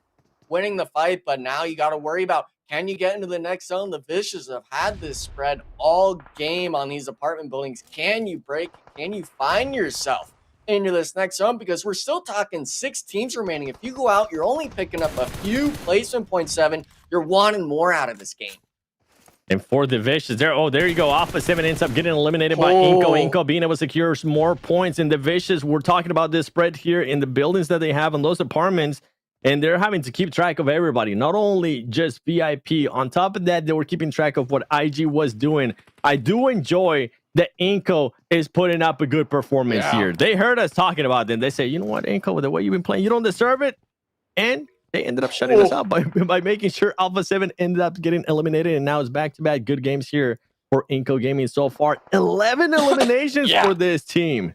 I mean, we're talking 6 on Nenebete, 4 under Juancho's belt, and obviously Vitali with just 1, but definitely better than nothing. And this squad, man, I mean, they're looking for it. Their sights now will have to be focused on intense game. This is going to be stage 7. We're going to see one more zone shift after this, and then it goes into nothingness. But, man, I mean, that 40-point game X Factor had at the start of the day, they were able to take off, what was it, 14, 15 points that last game. Yep. And then now this game around, they've already taken another 11 off eliminations alone. But, oh, man, Nenebete not able to find the shots on Vitali. Maybe it was a little bit of a bait play.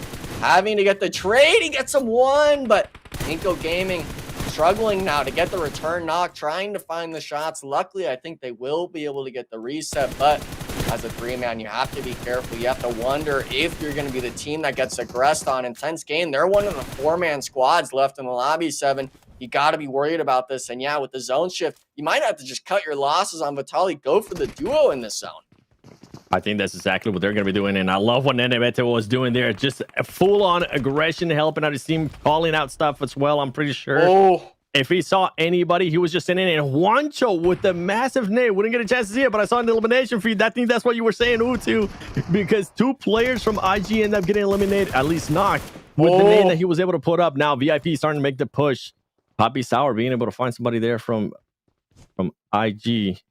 Actually, Poppy Sour ends up getting knocked by somebody, by Juancho, none other than Inco. And now we got VIP trying to make this push. Remember, VIP is trying to be careful a little bit because they did have people from the Vicious shooting at them earlier.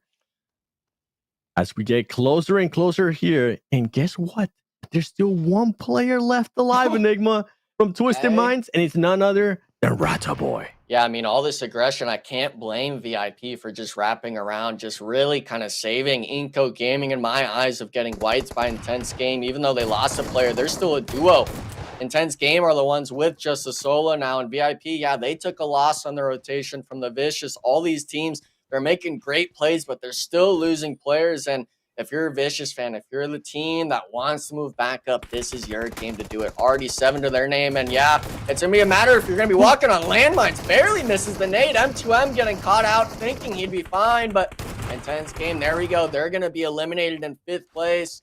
Inco Gaming as well now losing 1. Actually, they were able to keep 3 players up, down to just a duo, though, being on their own 2 feet. And this is stage 9 now, 7. I'm not sure if Inco's going to be able to really get the full reset off with all these teams eyeing them down.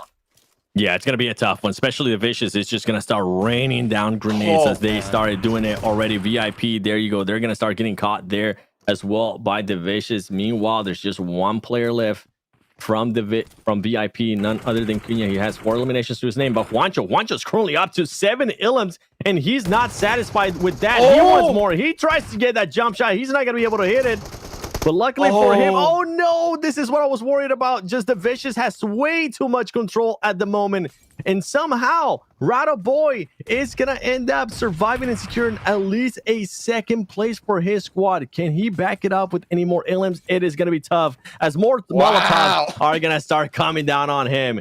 And that could be it for Rata Boy. Rata Boy still alive. Somehow. Saved him. Oh, wait, he ran in his molly. Just walked in. They just gave him free elimination.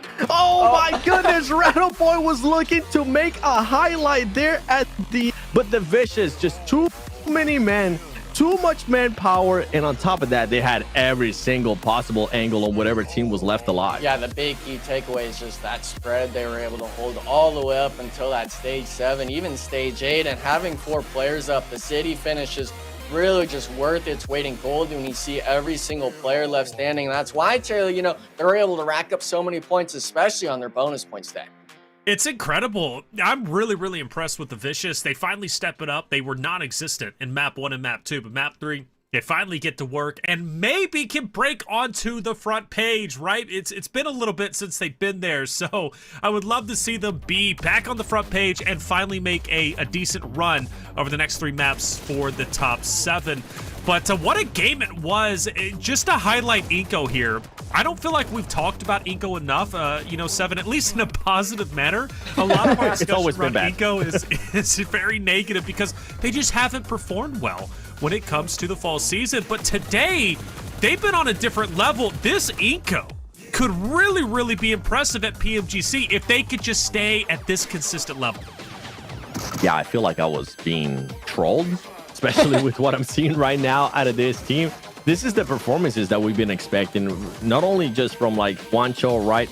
I want to be able to see inactive as well, being able to put up good eliminations too. Something that I really enjoyed too was Nenebete being able to be just so aggressive, helping out his team, setting up, clearing up the path for them to be able to push up to the place that they were able to push up. On top of that, we saw just the grenades that they were able to rain down on Alpha 7 and just end up eliminating those Alpha 7 players as well. Overall, this is the Inko I think a lot of us were expecting, and I'm hoping that they continue on this form. I'm hoping it doesn't slow down because, okay, this is now a different roster. This is a roster that I do want to be. I want to look forward to seeing them at PMGC Elite Station. I'm not being like, okay, you know what? Maybe X Factor. Maybe I want to see X Factor. Yeah. Nah, this Inko. I like this Inko. No, this Inko is like S tier Inko. Like, the way that they're playing is incredible. I mean, come on. They haven't got a win today, but they've got a 2nd place, and they now get a 3rd place with a ton of elims, you know, 20 plus just off of 2 games alone. Juancho has been on fire, and just to keep that narrative going for Inko, who is Juancho as a player to you, Enigma? Like, why does he bring such prestige? We've been talking about him for a long time, but is Juancho an emotional player? When he's on, he's on. When he's off, he's off? I think it's kind of that sense of hot and cold feeling. Maybe with the new players coming in, it really kind of leaves it up in the air of can you perform? And this type of game where you're in those city finishes, you're having to play as a team. Yeah, they were a 3-man, but Juancho, Nenebete, Vitali working as a trio. This is the game where your team synergy level goes through the roof after this. The confidence level and your teammates is completely raised to the next bar. And obviously, you know, Twisted Minds and the Vicious, they had solid games. Obviously, I mean, 44 points is nothing to be disappointed about on a bonus points day by Inko Gaming, man. Just those are those games where you cannot stress enough just how important it is for this team dynamic. It is, and by the way, just for week 4 alone, for the 9 games we've had a chance to see, Inko will finally join the top 10 elimination leaders. In a bet day, Vitali will join up in the mix at number 8 and number 9. Might not sound impressive when you're thinking about overall top 10. There's a lot better players currently, but they've managed to get onto the top 10 based off of their performance today. That's how good they are currently doing. So here we go. We got some mover 7. Influence Rage will finally move over Team Liquid. It's their bonus points day. We've waited for them to wake up. They finally at least take 1 point lead. It's not a lot, right? But we're looking for that 90 point maybe day, 80 point day. They still got a long way to go to reach that, but at least this is a start. Yeah, after 3 games, I'm definitely scratching my head. You know what? Good job, Influence Rage, being able to move up to that 3rd place. But early, I was able to see this, and then Team Liquid just took it right back, which is insane considering that Influence Rage, it is their bonus points. I just need to see more. I need to see a little bit more consistency. We will be going into Sandhawk next, so if it was the wake-up call, if they did hear me in my first call-out, maybe that'll be it. Maybe it'll be Sandhawk magic. All right, the Vicious finally move up themselves, and, you know, honestly, Enigma very close to catching up to Furia. Furia has had some good games today, but with Vicious being on double points, you know, they're one more good game away. Like they just had, 40-plus points from getting into the top 7. That would be a big move. I would love to see the Vicious above Furia personally. I think they've got a higher skill ceiling, but then again, Furia has been doing quite well recently. Yeah, I mean, Furia, they've been getting a few points, but the Vicious, your goal, especially for this last week, is that bonus points. You gotta get that gap close. You gotta even be looking for that 1-up on Furia, like you're mentioning. And I've got a tear in my eye, guys, because as much as I like seeing the Vicious move up, that means AGG goes down on the bottom half, and that's the team I want to keep seeing. That's my squad, man. I know it, but you know what? Hey, they're Group B, so that means they've got bonus points tomorrow, so they drop down for now, but I mean, really, it's all kind of for naught, right? 7, if the Vicious can't stay consistent. That's right. Consistency is the key. And for the Vicious, they need to be able to put up good performances and use this current bonus day that they have to create an actual gap to that team, to make it even more. Because if not, we might see what AGG was able to do yesterday, tomorrow on their bonus points day, and then we'll start seeing Enigma smiling again. I hope that, I love Enigma. It's classic. Come on, it's classic. Do want to point out something real quick. Alpha 7, by the way, good on them. They've obviously had an incredible week 4 based off of their week 4 stats. Mafioso will finally squeak up to the top 10 elimination list, and he will join the other 2 members on his roster, Revo and Korea. So Alpha 7 nearly having 4 of their players on the top 10 elimination list for their week 4 performance. That's how good they've been, and they are shooting for 500 eliminations, which they might achieve in the next game. Plus, they're also going for 1,000 points. Can they still reach it today? That's the question on at least my mind, and I think ours as well. And you're shaking your head yes, 7, so I agree with that. Hey, it's been a good day. 3 games down, 3 more to go. We're about to move into map 4, which is going to be on Sandhawk. As we go into break, though, we got a fun little content piece for you with Wancho, and this comes from not only your questions from Instagram, but also our questions as talents. Let's hear what Wancho had to say and how he did.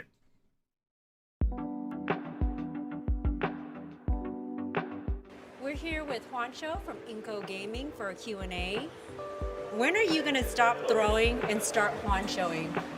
Whenever I stop getting invaded, maybe I'll start not throwing. When you're in the middle of a clutch moment, would you rather have clear comms or an active telling you how to play?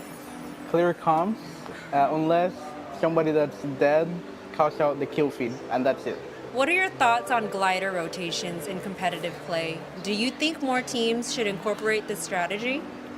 No, it's not a viable option since there's no escape if you get spotted by an enemy. Like, you cannot do anything in the air. How big of an issue are comms with you and your Brazilian teammates? Communication has not been an issue with our bad performances, to be honest, but there's still a few tweaks we can do to the communication to improve. Are you worried that X Factor might pass you in PMGC points for NA? No, they're bad. If you could form a fantasy roster with current and retired players, assuming that language wouldn't be a barrier, who would you choose? Okay, so I have to include myself. Yes, you would be on the team as well. I'll get Prime Order, Canigel, Carrillo, and 4 players. No NA players? Like Oh. Coops? Okay, I'll be support Coops.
Miss, it's not the consistent Team Liquid that we just got so used to the first 2 weeks. Ever since last week, it's been a bit too much of too many question marks for my liking, especially for a team that is looking like they are going to be going to PMGC League.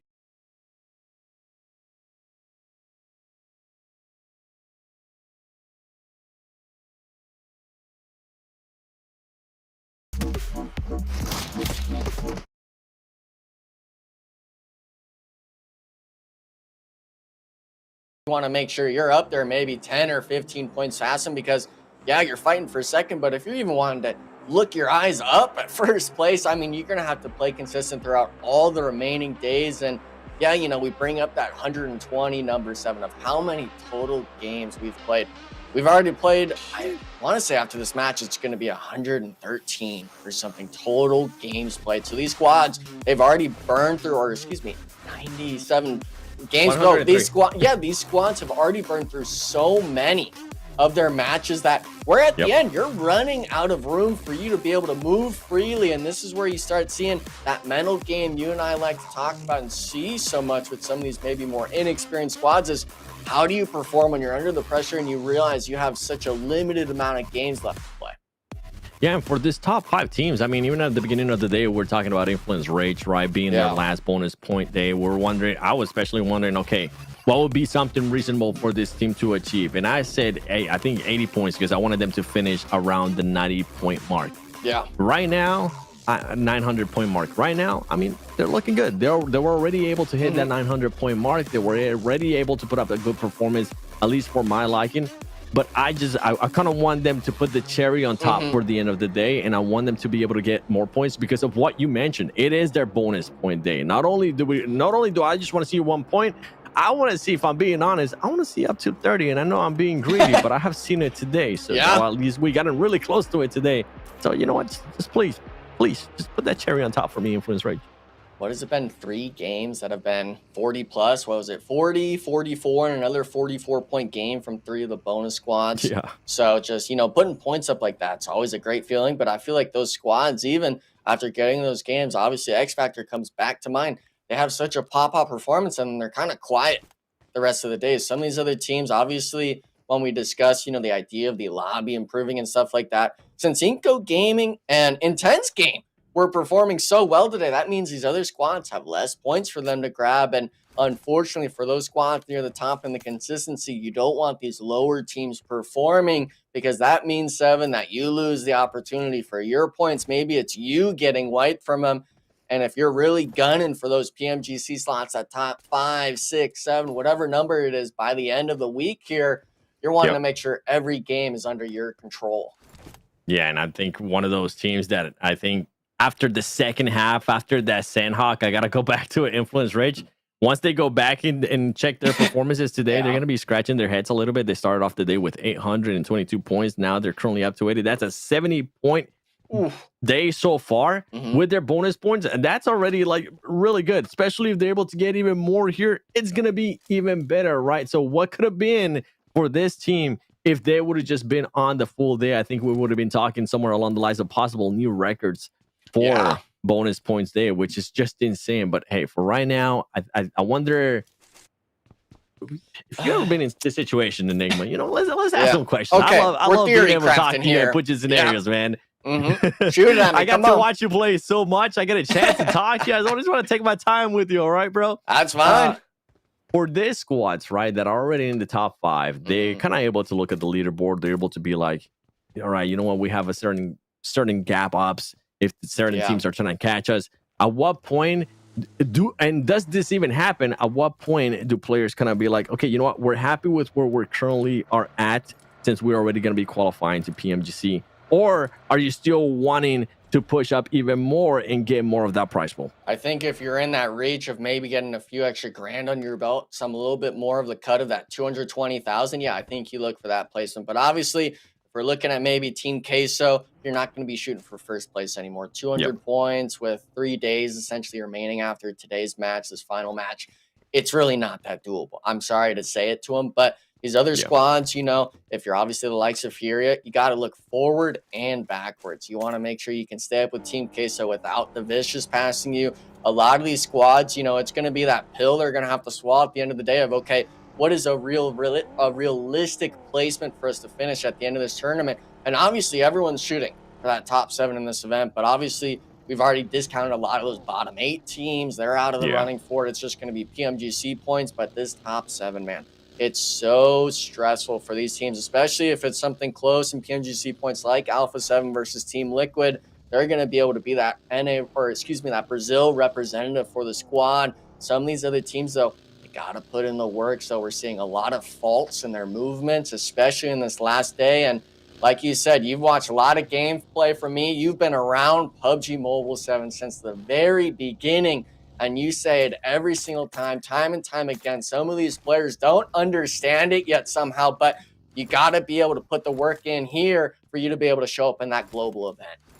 100%. I feel like a lot of it, we just seen it, man. We seen it over and over again. And I feel like the biggest example, I'm glad we have it in our region, and that is Alpha 7. And I know sometimes I'd say I'm biased towards them, but it's the team that's been able to just showcase improvements over and over again from the whole Americas region, just being able to work on not only their mental state, because I have seen Revo being able to just choke before, and me and him have had these conversations in the past where I literally tell him, yo, what's going on? And he looks at me, and even though I don't speak Portuguese, he just points at his head, and he's like, just pointing at his head. And I'm like, oh, okay, I see what's going on, because it happens. If you don't get that mental part down, you're gonna end up getting into your head. But I mean, you were talking about Furia earlier. I kind of want to touch up on them a little bit more, because that's a team that's going to be having, if I'm not mistaken, tomorrow. Yeah, they are going to be having tomorrow their bonus point day, and they're going to have to take full advantage of that. And I hope it's nowhere near the performance that we have had today out of that. When it comes to their bonus points day, they play so much more passive compared to the regular days. And we see the two teams above them, Loops, Team Queso, they're holding hands at that 800 point mark. We're talking point mark. We're talking just 60 points. You're wanting to have that sort of performance like Influence Rage today, which, by the way, they still have this game to potentially make that 60, 80 point day a little bit further. But Furia, man, you got to come in tomorrow and really set yourself up for success, because you cannot let that placement stay in the same spot. You want to move up, and that's why I've always stressed out about how important bonus points are, because those are the days you don't want to leave it just to the last week. Unfortunately, we're there now of trying to make gaps close on this leaderboard, but one team that has been trying to make the gaps close hasn't been able to do it. You were talking about them earlier, Seven's going to be Twisted Minds, already getting into an early engagement, it seems. Twisted Minds, and for a second though, I was like, okay, they're gonna end up fighting Team Liquid, and I didn't realize that it was actually VIP. The blue on blue logo is there from the squads, and that messing me. I was like, wait, no way, they're gonna be this aggressive. And then I saw them chasing. I was like, wait, is Team Liquid being aggressive this early? And then I realized that it was gonna be VIP, and you're saying no, and it's because of that circle. Could we possibly get a hospital, or at least west of hospital finish? We've seen it in the past, and it's quite fun to watch. Bring it on the coast. Come on, it is completely flat. I think there's one rock on that whole coastline, so everyone's going to be playing those vehicle walls. I love seeing those for the most part. You see 4 players, full slam. Someone's got to be the sacrificial lamb to start it, but these players, man, when it comes to some of these do or die spots, they make it look so easy. But one team that's having to make the cross right now, Alpha 7, they hold that typical split on the north side, holding both bridges, but with the southern shift, they've got to work through Intense Game, who I believe actually lands in hospital, so they're giving up their center position, trying to hold potentially the South Georgia area. And a lot of these teams, they actually decided to full send it through the center with VIP, but this is not even the only one. Team Queso getting rolled by Twisted Minds, 2-for-1 trade. Gazal, though, another fault in Team Queso again. They just seem so split. 7 Twisted Minds able to get the full reset. Twisted Minds holding off their Team Queso. On top of that, we didn't get a chance to see it. Inco Gaming eliminated as well. And as much as I've been thinking in my head, okay, this is the burial of X Factor. X Factor, you have one more game. Come on, put up another 40-point game, because that would just be that would just be nice. All right, if Influence Rage can put the cherry on top for me for the end of today, then maybe X Factor might be able to do that. And right now, Alpha 7 is just trying to think what could possibly be the best scenario and the best position to put themselves in, because they're wanting to play up a little bit more of a center of the circle. So let's see how they're going to be able to do that. They're not wanting to play edge. Bruno's is going to end up getting knocked there by Carrillo. Carrillo has been performing so well so far this Pmsl, and more knocks are coming through. Reyes ends up getting knocked. The Vicious currently with just 1 point. He hold off the rest of Alpha 7. He's going to be able to secure 1 elimination, but Alpha 7 a little bit too much there. They do end up losing 1 player, but at least they get the compound, and now they're going to have to fend off IG, because IG is looking to third party this.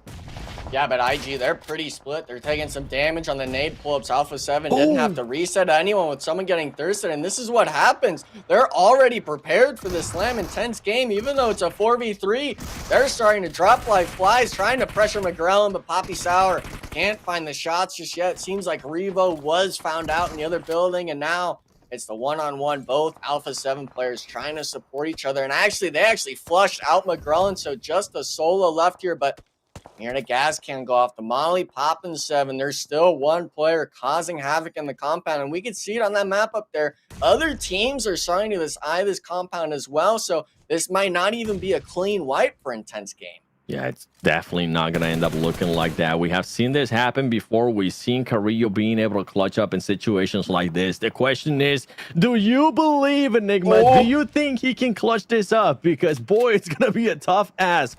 And it's interesting, too, to see that Alpha 7 really didn't want to play that edge. They wanted to work out that middle earlier on, something that they usually I'm not used to seeing them force that fight, at least that blind fight that they ended up taking earlier on, and it ends up backfiring for them because IG was just so close by. Yeah, maybe they were worried that sort of field play just south of this compound is maybe just a death trap for them. They didn't like playing that circle. Obviously, they didn't know it was shifted back up towards this hospital side of zone, but you know, you asked me if Carrillo's going to be the player to do this. I could picture it. He's got 3 out of 3 for the team's elimination, and this is intense game where we have seen them kind of just overstep, get too lackadaisical, but problem's going to be the nades. Can intense game just get him? No engagement, but here we go. Poppy Sour, he's leading the charge, goes for the DBS shots, gets one, almost a second, but he's getting flooded, not able to find the shots, but Carrillo only good for 1, but we were wondering who was going to turn their sights. Furia trying to find some pot shots, but it actually seems like intense game. Get away with murder here at the compound. They do end up getting away with it. I think they're going to be able to recover that player that's currently knocked. Alpha 7 ends up getting only 3 eliminations. They end up getting eliminated very, very early on. So for other teams like Twisted Minds, like Influence Rage, like Team Liquid, that might want to hunt down that first place, I mean, this is the time to close the gap even more. You don't want it to be at 100 points or plus like they currently have that gap towards Twisted Minds. And guess what? Team Liquid might have heard that because they're looking to get some eliminations here from 9Z as Mythic. Being able to spot Choco there on the horizon, trying to get those more shots. Getting a little bit worried that maybe there was another player nearby. Choco just somehow surviving, but there you go. He ends up getting knocked, and he ends up getting knocked by Twisted Minds.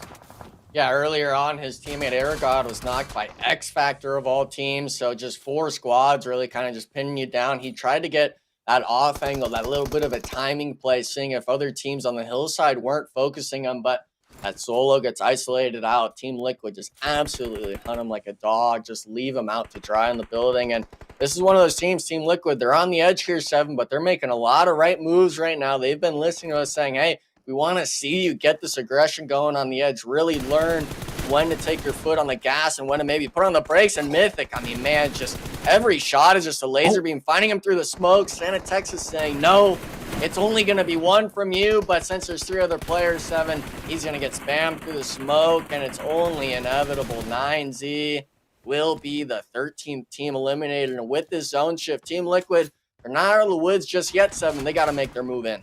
They're not, and on top of that, they already have teams currently just fighting them, peppering them with some bullets. Now, are they going to be able to get to Mythic in time? I think they are going to be able to get to Mythic in time, pick them up, and they'll be able to fully regroup. They are going to be continuing to play that edge of the circle.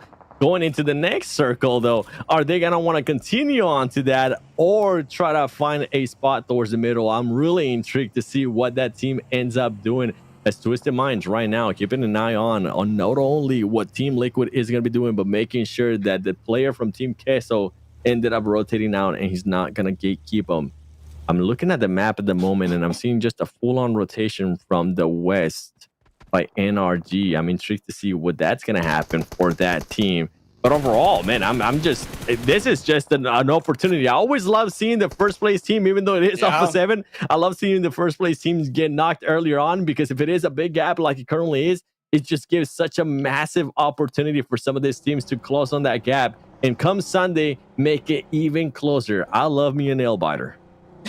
I mean, everyone loves a nail biter, especially the leaderboard. We don't want to see that blowout. Yeah. And you're wondering about the sort of NRG split on this west side. They actually typically like doing this sort of play. And since these teams opted to send it through, they're all fighting each other already. And Twisted Minds, they're not allowing Team Liquid to aggress onto X Factor. They're waiting on the edge, looking for these shots. And even though X Factor, they have the high ground, they're not centered up here. They're able to focus on one side of the zone here, Seven. And look at this, getting heavy shots down on Team Liquid.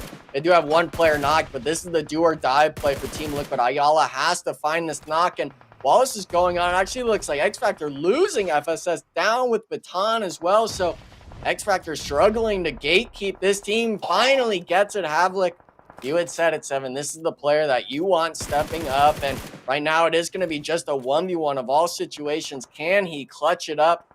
Mythic, though, it's been on fire. Last game of the day. Pump shotguns out. Mythic, though, S12 can hand, able to shoot faster than him if it gets to that close range fight. And we're actually getting the nades. Players running in the open here, Seven. This is getting a little bit too close for my liking. It is going to be really, really close. I was enjoying your cast there. I'm trying to see if Havlik is going to be able to clutch it, and he does. And this is why I keep praising this man, because whenever it comes down to big moments, he shows up massively for that squad. Havlik being able to clutch up that 5 against Team Liquid, and Team Liquid, even though it looked promising there on the edge, it was just a little bit too much, as NRG is now trying to push the action here to Twisted Minds, and he's starting to backfire. Casper and Spec are the only players alive for the moment from NRG. Meanwhile, Twisted Minds Federal very close by. He's gonna be able to get the knock. There you go, Spec being able to switch from that grenade that he ended up sending to just his gun and knocking down Federal. And what it looked like to be possibly an easy fight for Twisted Minds is going to be a little bit harder now, as NRG doesn't want to give up that easy. But I got to give, again, more props to Havlik for him to be able to do that against Team Liquid. His stock is just going to be going up more and more and more. And somehow that Loops player is just ended up surviving that nade. Yeah, I mean, it's always just that sort of nade positioning and stuff like that. Havlik made it look easy, but now this is going to be on that east side. Since all these teams chose to take that center path in, that straight line into the circle, it really came down to just 4v4s around the zone here. Seven and Loops on the short end of the stick, only having one elimination. VIP, though, taking a little bit of too much time clearing them out. It's only going to be a 1v3. Cunha trying to just get the free nade knock. Jumping on the balcony and wait. Did he get blown up? He didn't even shoot it. He must have just been that low, and he jumps out. Oh, my goodness. He's getting the 1v1 here. The smokes are still up, and his teammate nades. Oh, no. Oh, no. Please don't do this. Thank God. Oh, Seven, if he had ammo, VIP gets wiped there. I'm saying that right now. 100%. I'm with you on that. And you know, that player was just holding his breath at that moment after he realized that he knocked his teammate. Oh my goodness, what could have possibly been there? A blunder from VIP. They're going to be able to reset, and now they don't have to worry, at least from that last player of Loops Esports, as we're going to have Influence Rage, their final bonus point game. This is crazy, actually. That's already the final bonus point game. We're on the final week of Pmsl Americas. Can they win this fight against Furia? Furia, a team that definitely needs those points, that's wanting to improve on their performance. Meanwhile, Influence Rage is just going to go on the aggressiveness here, getting knocks left and right, and Influence Rage is just making it look easy against Furia. Yeah, Furia just, what is that, 3 out of 6 games today, just completely wiped around this 8th place range, barely even getting one knock to their name, not even finishing Loranzan. So Influence Rage, this is a big opportunity for them. They clear out the north side, they get the positioning. If they can kind of just keep away intense game and to at least get this reset, they could look for another 4v4 fight, but all it takes is time. Seven. We know what the BR spectrum for PUBG Mobile, time is always against your side. Team Queso as well now. They're feeling the pressure. They were a duo so early on, having to fight against the 4-man of AGG, who I'm liking seeing him in the late game, but they've been so quiet here today, Seven. This has to be a big moment for one of these squads, because we're talking top 8. You're only getting one placement. If you go out here, you're needing to look for more, and this is the last game of the day for you. And AGG going tomorrow into their bonus points. They're looking to go in with just a good performance as Influence Rage is just finding anybody from IG that drives by and gets those eliminations, secures those points. This is massive for that squad. More players from IG are going to be coming up. They're trying to get into the action. Little Boy's still alive. We still have 3 players alive here, at least up and standing from Influence Rage. He hops into a vehicle and gets some nasty shots. And on top of that, that is it. Latin Kings ended up helping as well. Influence Rage. That is insane for Influence Rage to actually hold them off. I think they were still just trying to recover themselves from the fight that we saw earlier. Yeah, and I mean, it's all about just applying that pressure. Influence Rage did not allow Intense Game to share that north side of the hill. They forced them to stay on the very top, and that's why you said Latin Kings helps them out, softens them up in the smoke, and at the end of the day, whether it's a nade, whether it's firing through the smoke, any sort of damage works. It's not like you're in the water or behind cover. Hence game, it was a nice opportunity, but Influence Rage really just turning up the heat right now. We could see this zone though. Centers up towards Latin Kings, the bottom place team in the lobby here, but a lot of these squads, still a lot of PUBG Mobile left to play. I'm interested to see who's really going to be able to walk away with this game.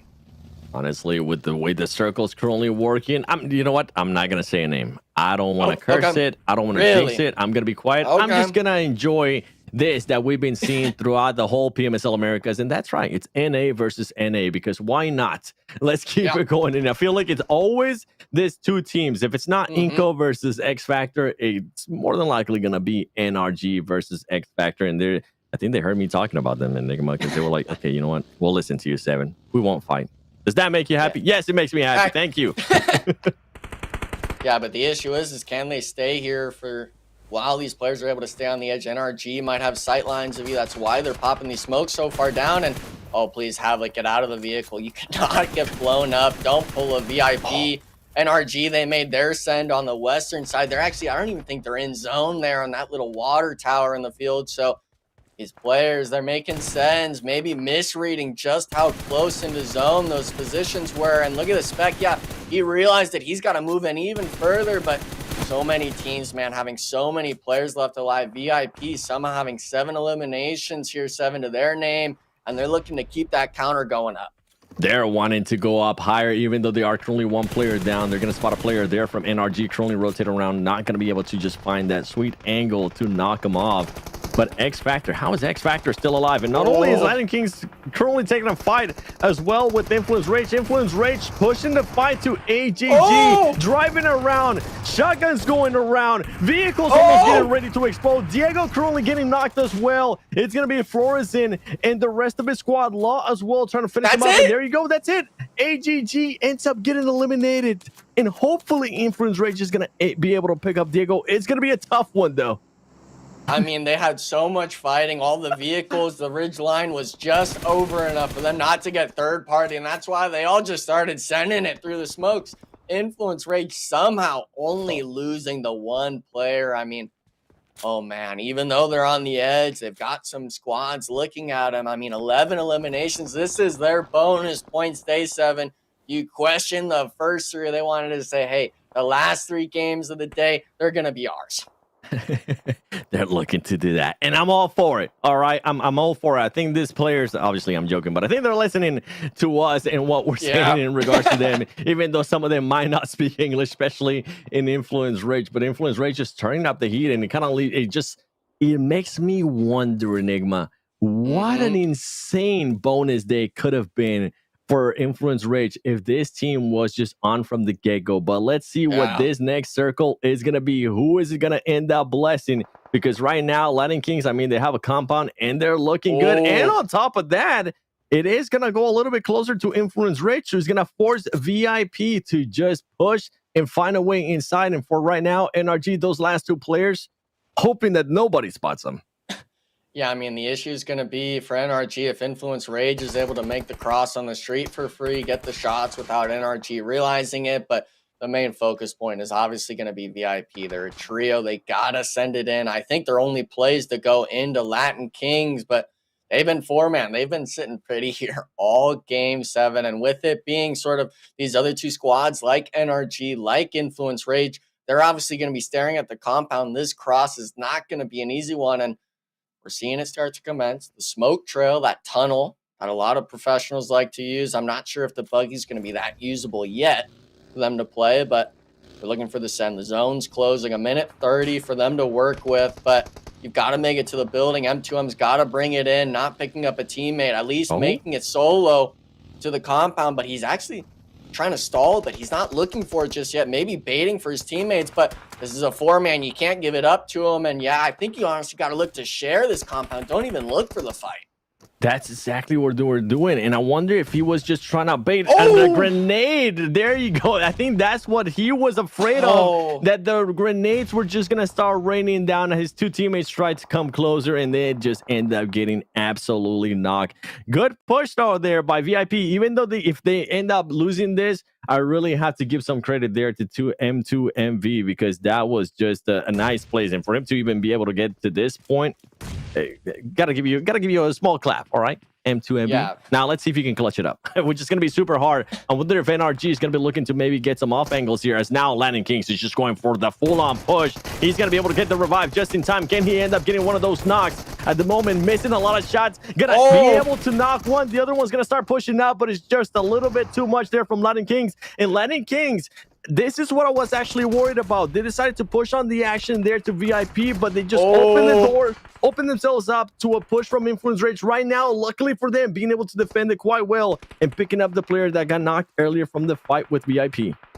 Yeah, Latin Kings, though, 3 players still up. None of them were really knocked. NRG, you're wondering if they were the team that was going to push Influence Rage, overstepping themselves, actually losing 2 out of 3. So it's coming down to these 1v2, v3 situations of, okay, if you're Influence Rage, you got to look for that placement. If you're NRG, you got to look for that solo off your West. And if you're definitely Latin Kings, you cannot be given any sort of knocks and thirst to these players, because we've seen just how many 1v2 clutches have happened in these late game 7. If you're able to stay the 3-man, that's going to be your bread and butter. But we still got one more zone shift after this. Influence Rage, I think Lorenzen's going to be able to stay just on the edge, at least on that rock there, but you got to play the zone. You got to play your strengths, and Latin Kings has it all right now.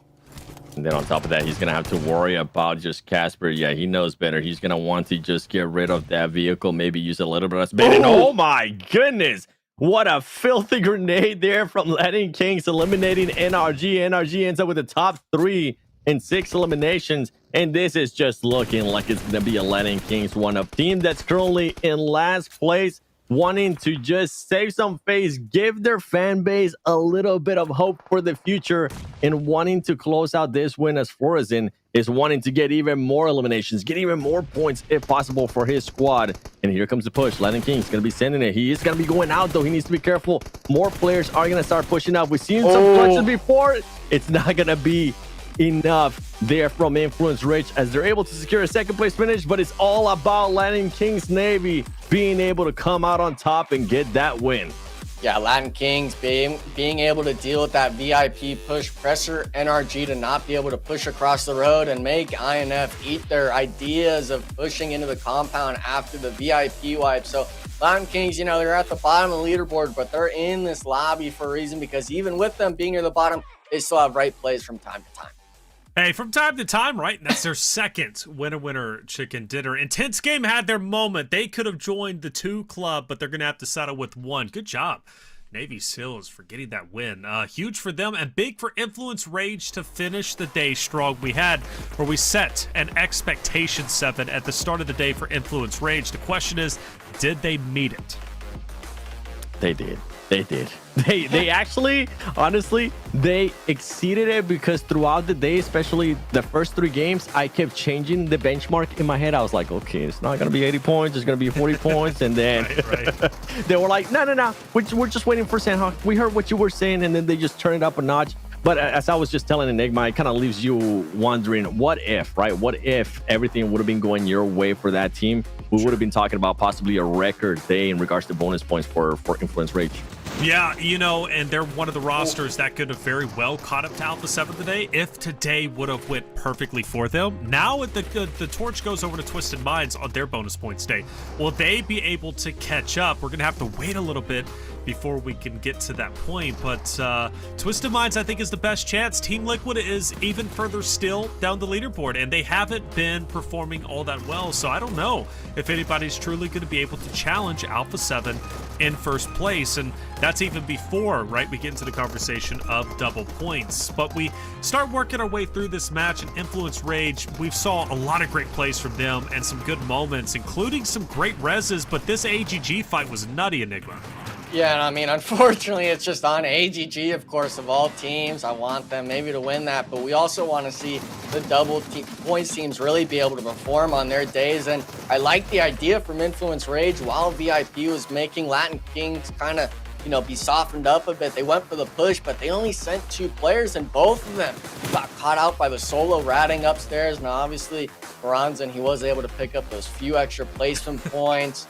Latin Kings being able to finally hit some nades on some crucial members, those solos in the lobby. But man, Influence Rage just, I mean, we could even see in here 13 eliminations to their name. It's just a sight to see. It is. It definitely is. We look at the score. They get another 38 points across the 3 games we've just witnessed. Sandhawk, first place with 12 eliminations. Miramar, second place with 5. And then another second place on Erangel with 13. They have had 3 incredible games on the back end of day number 17. You got to give them credit where credit is due. What a bonus points day that they will finish with. They've got to be happy with that. They finish above Team Liquid. They finish above really everybody else besides that of Alpha 7. And now the question is, will Twisted Minds, Team Liquid, Loops be able to catch up to them, or will they be able to hold on tight to their second place standings at the moment? Twisted Minds, though, you know, Seven, I asked you for game number 6, who did you want to perform well? You said Twisted Minds, 6 eliminations. The question is, man, how far could they have gone if they didn't get eliminated early on? There was just one short of being able to just, you know what, keep it on brand. You could have gotten 7 eliminations, and I could have been talking about you, but you know what? I kind of want to see this real quick. Influence Rage being able to jump up to that second place. They do end up overtaking Twisted Minds. We've been saying, though, Twisted Minds is going to have bonus points day on the final day. And I got to give more props here to Influence Rage. I mean, 58 bonus points for today, 116 total points. That's along the likes of what I wanted to see. I wanted to see them be around the 900 mark. They excelled at, and they're currently seated at 938. You know, I will give credit to Influence Rage. They could very well be one of the few teams that reaches 200 total, or surpasses, I should say, 200 bonus points. Incredible job. You know, Alpha 7 could get there, Team Liquid could get there, but honestly, they might be one of the only teams that pass 200 bonus points. And maybe 2 others join them, but good job for Influence Rage. Tremendous performance. They have fought hard throughout the fall season, and